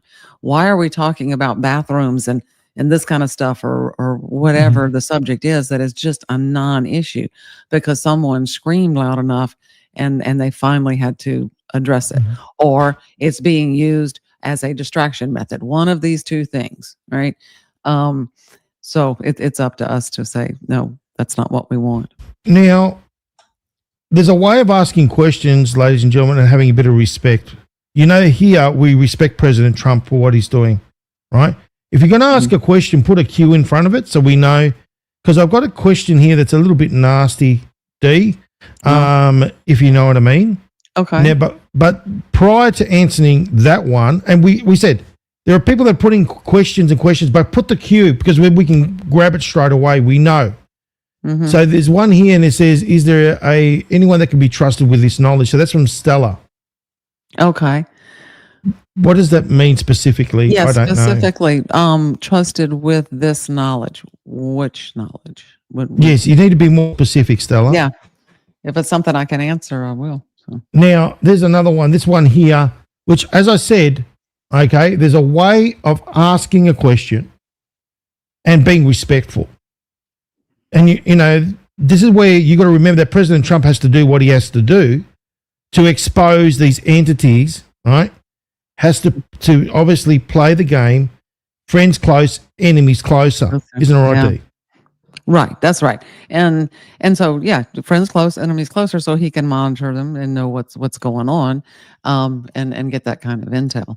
So, now, obviously, that's a very emotionally driven question. Which one are you looking at? So the one right on their screen. Oh, I'm sorry.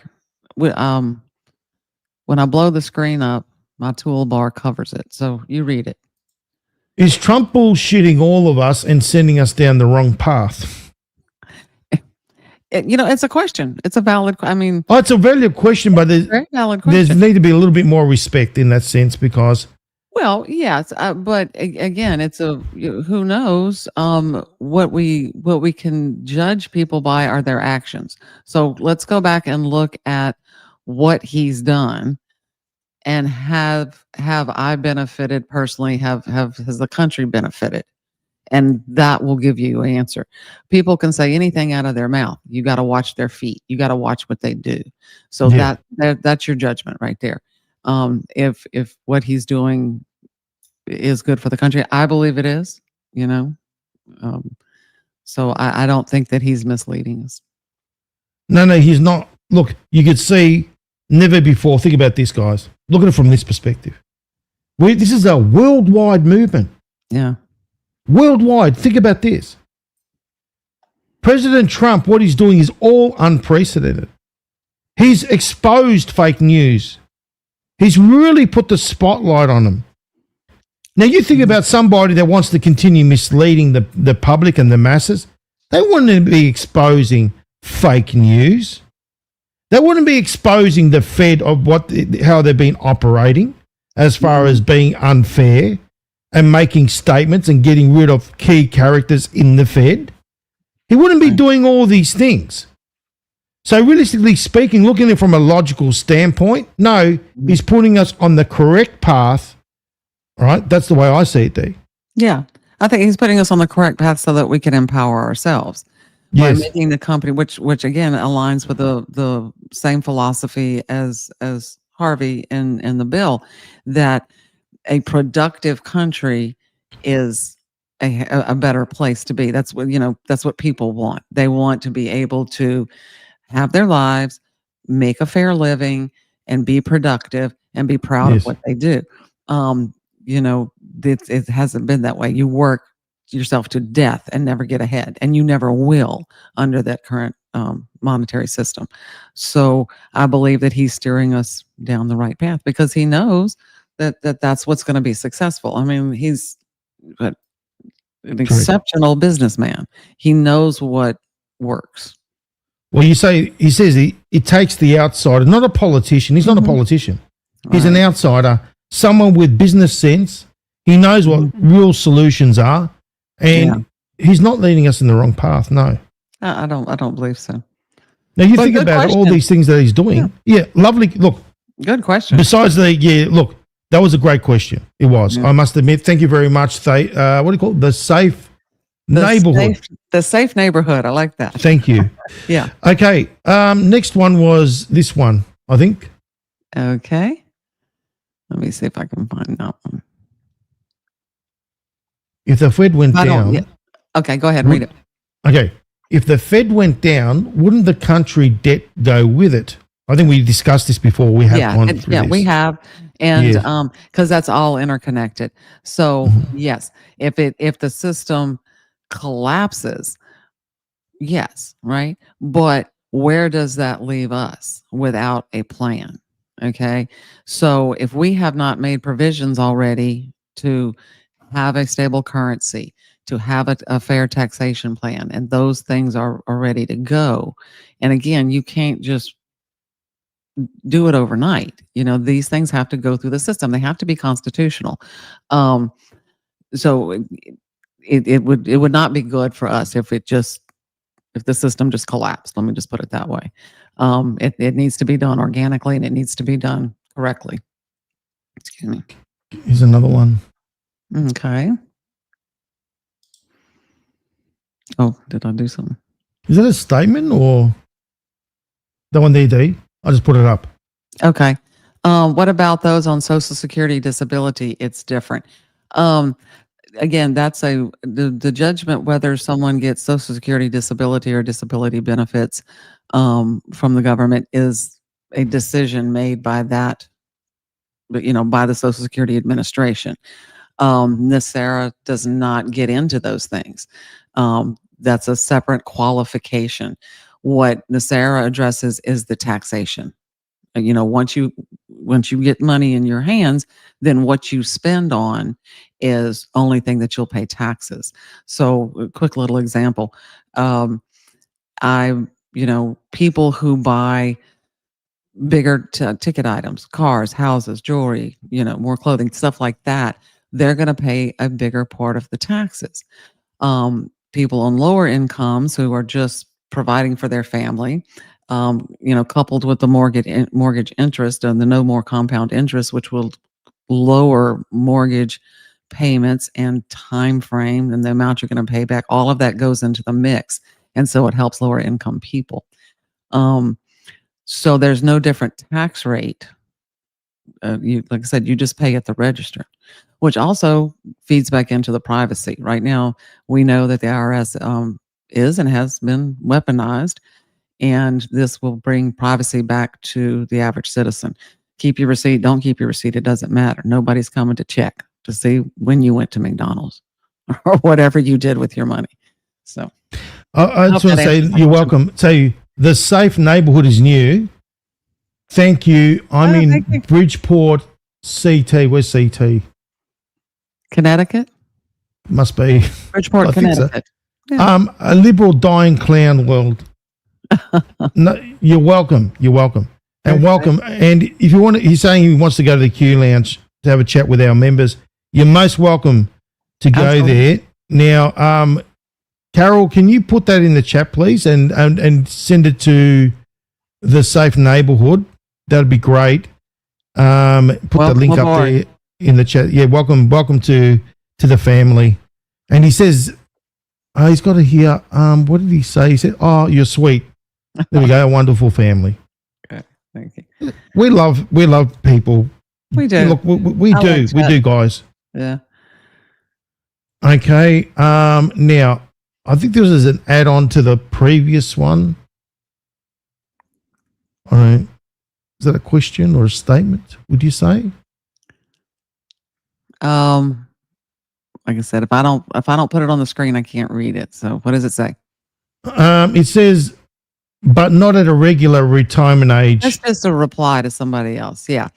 Okay. It says Q. It's got a question. That's why I brought it up. But not of the regular retirement age.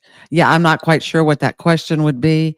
But again, the National Economic Stabilization Recovery Act does not get into retirement age or Social Security benefits. It's not the Social Security system, the Medicare, Medicaid system. They stay intact. Okay, but the taxes that come out of your paycheck to support those benefits go away. So you will not have to pay payroll taxes, and that money goes back into your check.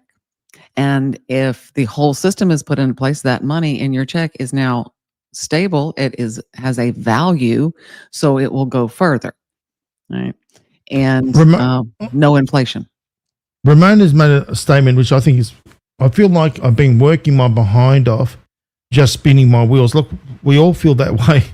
And Boy, howdy. just barely making it. Remember what I say? But what's a job? Just over broke. Just over broke. Just to keep you going. Making enough to get by. It feels like I'm just working so that greedy people on the top can have more. Well, yeah, that's the pyramid for you. You know, yeah, you have found you found your place here. Is that Ramona B? 452? Yes. Okay. Yeah, that's what Harvey saw some 30 plus years ago. I mean, he could see this coming down the road. I don't believe he ever would have envisioned we would have let it get this bad. You know. You're most welcome, the Safe Neighborhood. Thank you, FCB, for everything and for reading my question. No, look, all we ask for is we do things, shall we say, respectfully. Okay, and I get it. Look, we are frustrated. We get frustrated with the commander-in-chief, you know. He knows it. He knows a lot of people are frustrated with him, but things need to be done a certain way so it makes sense to the mass. Because you've got to remember that who you're dealing with isn't right there. You've got to remember that you're dealing with people that have been caught up in a system of debt slavery, right? Or I like to call it the prison of the mind, right? Now, you've got to do things in stages because these people have been programmed to defend the very system that's enslaved them there. You know what I'm talking about? Right. Yeah, because they don't understand how it got there, why it got there. It's just all that they've known, right? And so, but if you know, I think he was asking about President Trump, if that was the right person. You've got to think about what he has to deal with. Again, this is a global situation, not just, you know, America, but if America falls, so goes the rest of the world. We've talked about that 1,000 times, but it's, you know, he's got the hopes and dreams of millions and millions and millions of people on him, but he's got national security. He's got global, infrastructure, you know, not building infrastructure, but relationships to worry about, and every problem under the sun. So you have to, I always look at it like a medical patient. Okay, I've got this patient and they're bleeding. Okay, they're bleeding buckets. Worst thing I have to do is I have to do triage. I have to stop the bleeding. I have to make it safe. I have to make it secure. I have to get rid of the bad actors, and then I can start to bring in the good programs, the good systems, and that type of stuff. So, but in and amongst all of that, to your point, FC, people don't realize that they've been entrenched in this system so long, they don't know any different. So you have to get them to understand that they have been enslaved economically, educationally, for this whole time. And that only happens organically. What does I always say? You can tell somebody 1,000 times something, but until they live it, until you show them, they don't fully understand. That's right. That's right. And all we can do, Dee, is basically break things down, explain it so people get it, because it can be daunting talking about financials, economics. People are like, oh, I'm going to go to sleep. You know, no. Right. That's why they've been able to get away with it. That's why they've been able to get away with their political games, because you don't know about politics. You know what I mean? It's in our best interest to get interested and to explain it and break it down so everybody gets it. You know what I mean? Right. Very fundamental. Now, what we're discussing today is relevant to a certain Q drop, which I want to bring up. President Trump has been giving us 31 comms over and over again. He says here, we are in one of the most critical times of our country. So this world stalemate. We have the goods on everyone, right? He's been giving us a lot of these comms. Trump and others are working, look at this, to balance we're doing well for America. It's like what I said about the organic, organics. For the common person to endorse. So it's relative to what we've been talking about, Dee. Right. While at the same time, what's going on right now? Purifying our government and removing the bad actors who are entrenched. So it all makes sense. So number one, it's talking about, obviously making America great again. He's using that agenda to get the common person to endorse him and get behind him. Now, we know it's been a red wave. We know it's been a success, right? That's been done organically. The second thing is here, which is interesting about purifying our government. How's that going to happen? Well, it's happening right now. Yeah. Again, with a shutdown. Never before we had a huge shutdown this big, and this shutdown is allowing this to happen right now. So that's why he keeps giving us the 31 comms. Time to purify our government and remove the bad actors that are entrenched. There is so much string pulling and blackmail that we need to cut these off to truly gain the power granted to us. In other words, by the patriots, by the people, okay, in the Constitution, and the hardworking people of this great country. Now, what is Q says also, if America falls, so does the rest of the world. Right. Because we're all connected, and I've shown you this. Number one, using the Fed, using the IRS. It's the same thing, but different manifestations, different names, doesn't matter, same thing. It's the illusion of being different. That's how they're able to create this illusion of being separate, divided. Right. We are weak and controlled. So this is what it's all about. America is the beacon of light. I say that because it is. Number one, the Second Amendment is very important, okay, in the Constitution. That's what they've been going after the guns over and over again, right? For a reason. Because you have the power to overthrow a tyrannical government. You have that power to do that, right? Then, okay, you think about what President Trump, he's got to deal with these people that have been indoctrinated. And he's had 8 years. 8 years, because this is the 8th year. 8 years. That's what's so incredible. Only. That's right. And look what he's done in just that short amount of time. To get this, look at this, to endorse and then there's been other things that have been happening, shall we say 80% in the dark. Dark ops do exist. We know that for a fact. Yeah. That's how they operate. All right. And then 20% is going to be enough for justice. That's coming. And I guess that's what we're hungry for, is the justice. Yes. Yeah, I think so. I mean? To your point, you were talking about, and we were talking about them getting rid of the bad political actors. That's not just on a national or global level. People can bring it down to their local level. The lady from, I believe it was North Carolina, that was pointing out about the mayor. Think about it. Think about how many political individuals, maybe on a local level, have been exposed or suddenly decided not to run again. Think about some of your leaders of your corporations. I think Q talked about that quite a bit. They suddenly step down or move on, so it's all throughout the layers. It's not just the ones at the top, but so that's why I'm saying you can see the improvement. You can see the effects. And a lot of times on the local level, it's because the people locally got involved. Great. And that makes all the difference in the world. When I was decoding, did you see the drop? Did I have it up there? Or I didn't? The one just now or the? Yeah, the one just now. Yeah, I was reading it. You said it on the screen? I just want to make sure that. Yeah, I saw it on the screen. Okay, cool. Oh, yeah, I saw it on the screen. Yeah. Because people saying it's Q drop 31, guys. Have a read of that. Okay. Have a read of that. Yeah. What's this? Yeah, okay. Lab. What's this? All this business? We've got some an interesting statement. You are a lab created by lies. Seriously. Same platform. Really? Okay. Yes. Interesting. Anyway, we're going to only answer the ones with a Q in front, guys.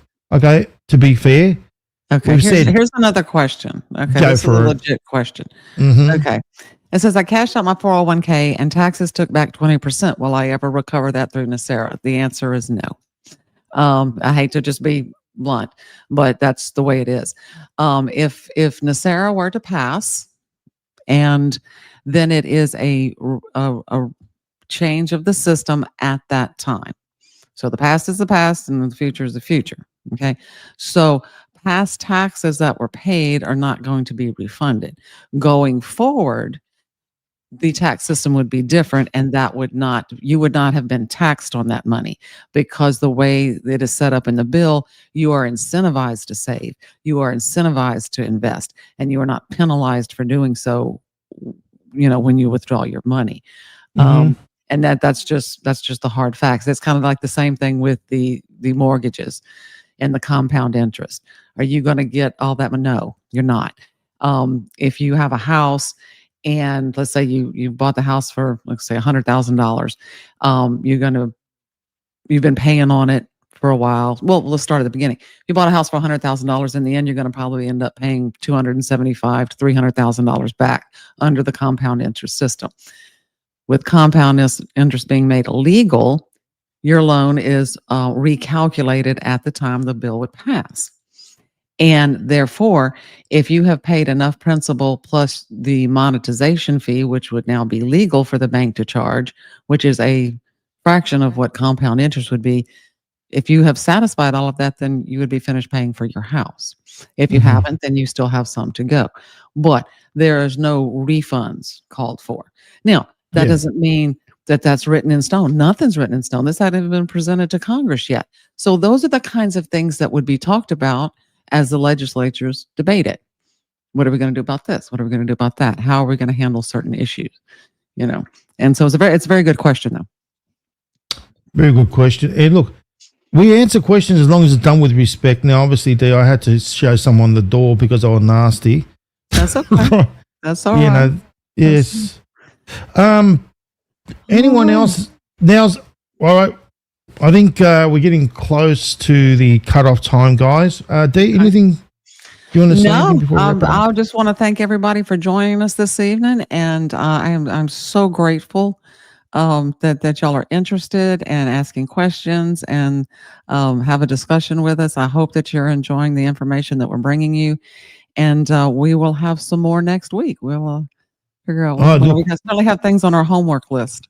We're going to try and bring something new each and every time, to the table, so to speak.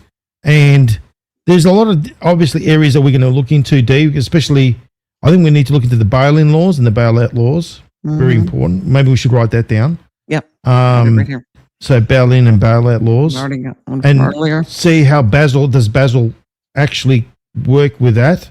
And we'll talk about some other topics that we can relate back to Nesara, but we'll also do our Grifters report. Don't you worry. I'm sure we'll have something we like to bring. To throw that out a little bit every now and then. I want to look at the portion of the bill that talks about the weights and measurements. Yes. And the actual allowance for private minting. And let's get into the nuts and bolts of that, because I think I agree.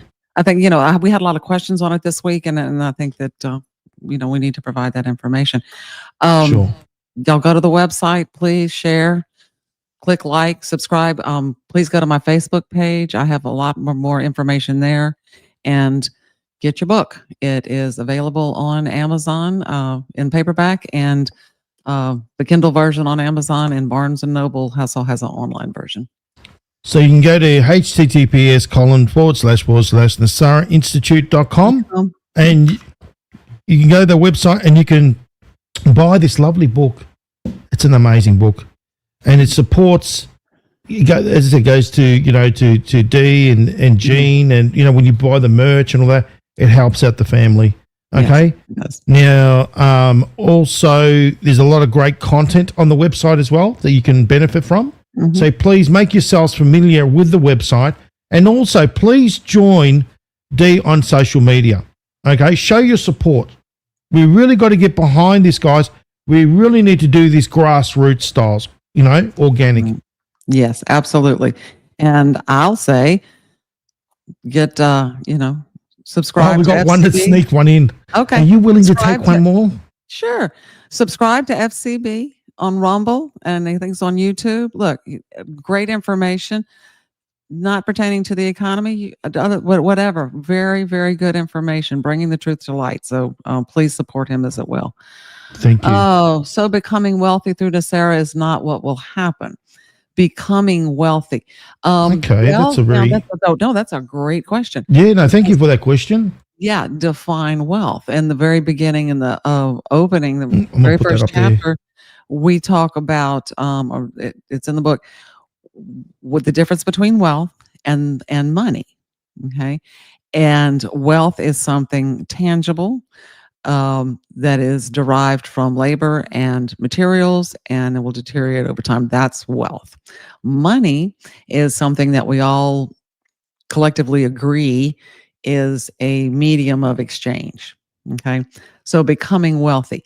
If you want to go with the classical definition, which I just gave of wealth, then yes, you can, simply because your dollar is worth more. It's actually worth, it's worth something. It is no longer a debt. So there won't be any inflation. And when I buy something, I get more, right? Therefore, I'm able to have more things, more items. I can afford to buy that car. I can afford to buy a bigger house because there's no compound interest. So when you look at the definition of wealth, then I would have to say, yes, it is possible. I hope that answers your question. Well done, Dee. That was awesome. And, you know, I want to say thank you to everybody for your support and your amazing questions. Okay. And by the way, hi, Virginia. So Virginia is the safe neighborhood. Safe neighborhood. So when I just joined, welcome Virginia to the family. Welcome to God's Army. Okay. Now, there's a lot of thank yous, Dee. Look, everyone's saying yes, thank I you. love it. I love it. Thank y'all so much. We really appreciate it. So. Oh, we truly appreciate it. And remember, oh yes, thumbs up, great comments. Let's share this all around the place. It's very important, isn't it, Dee? Yes, to help the it is. algorithm. It is. And that's what we say, you know, for new people coming over who may have been going to those other channels, do not engage. Any engagement does, you know, feeds the algorithm. And Yes. that's why it's important. If you want to support us, we have to be able to show the social media platforms that we have people behind us. We have to be, what is it called? Too big to fail. Okay. So leave a comment, not just in the chat room, but go over to the comment section and make a comment. That helps tremendously. And share it with everybody you know. Like I said, there's no reason not to discuss this openly. So we Correct. really appreciate it. It helps us tremendously. Now, as you know, we had technical difficulties. That's why we were late. Now, that happened because of Rumble. Please join our YouTube channel. Okay, I've got it right there on the screen, please, as a backup. Please do it because Rumble, they could crumble, for example. Rumble can right? crumble at any time. At so- any time. All right. Okay, and we need our backup. So please do the right thing. Join our YouTube channel because the show goes on, Dee, regardless whether Rumble crumbles. You know what I mean? Right. The We're gonna show be here. must go on. Right. And look, if you have further questions, we put the website up there. When you go to the website, there's a contact button. Send me an email. I answer my emails. Okay. I'm not one of these big, no, I will answer your questions and do everything I can to get you a factual thing. And if I don't know the answer, I'll tell you and I'll start doing the research. So I appreciate it. Awesome, Dee. So, as I said, please don't forget to join our YouTube channel. Okay. It's imperative because we need a backup. Right. Okay. Very fundamental. So we're getting a lot of thank yous again from YouTube as well. So we've got people joining YouTube. Good. Good to Great. see you both back giving us the truth. You know, that's what we're about, guys. And this is the thing. I mean, we're not about poking the stick, right? Is that what I said? Poking? No. The stick. Poking the bear. Poking the bear. That's it. We use a stick to poke the bear with, right? Well, sometimes we poke the bear. Oh, you got to. So Yeah, well, you have to.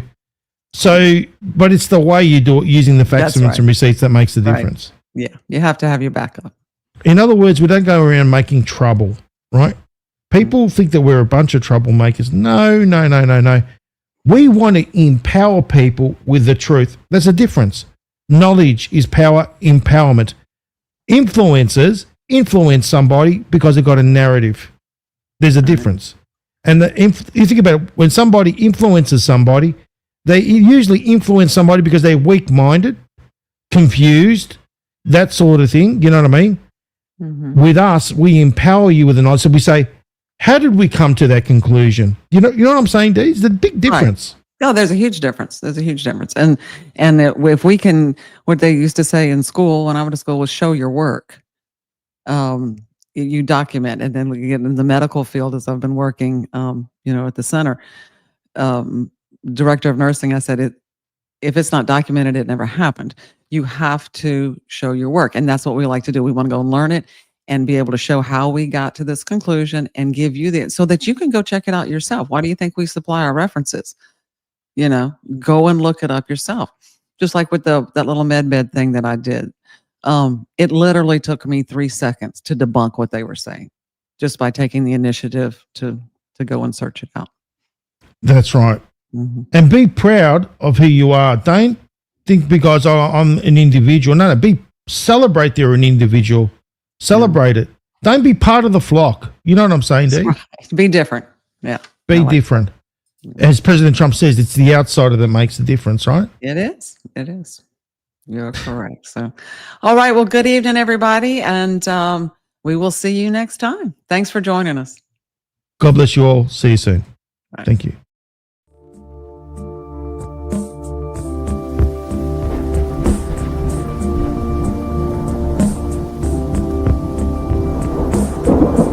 I can feel it coming in the air tonight. Oh Lord, and I've been waiting for this moment for all my life. Oh Lord, can you feel it coming in the air tonight? Oh Lord. Oh Lord,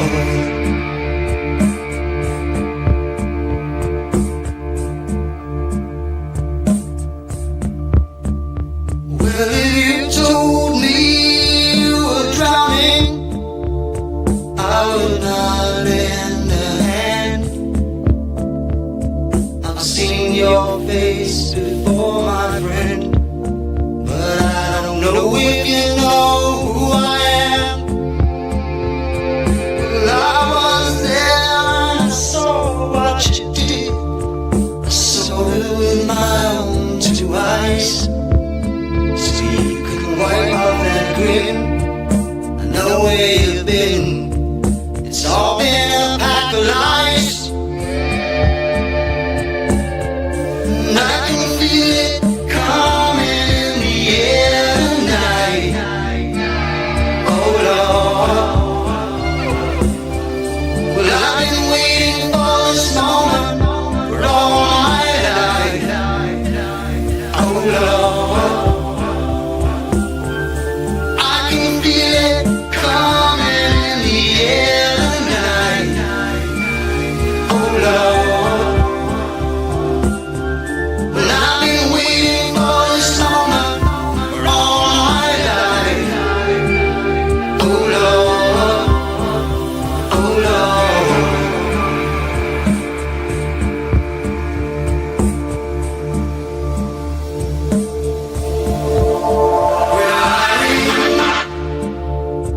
I remember, don't worry. How could I ever forget? It's the first time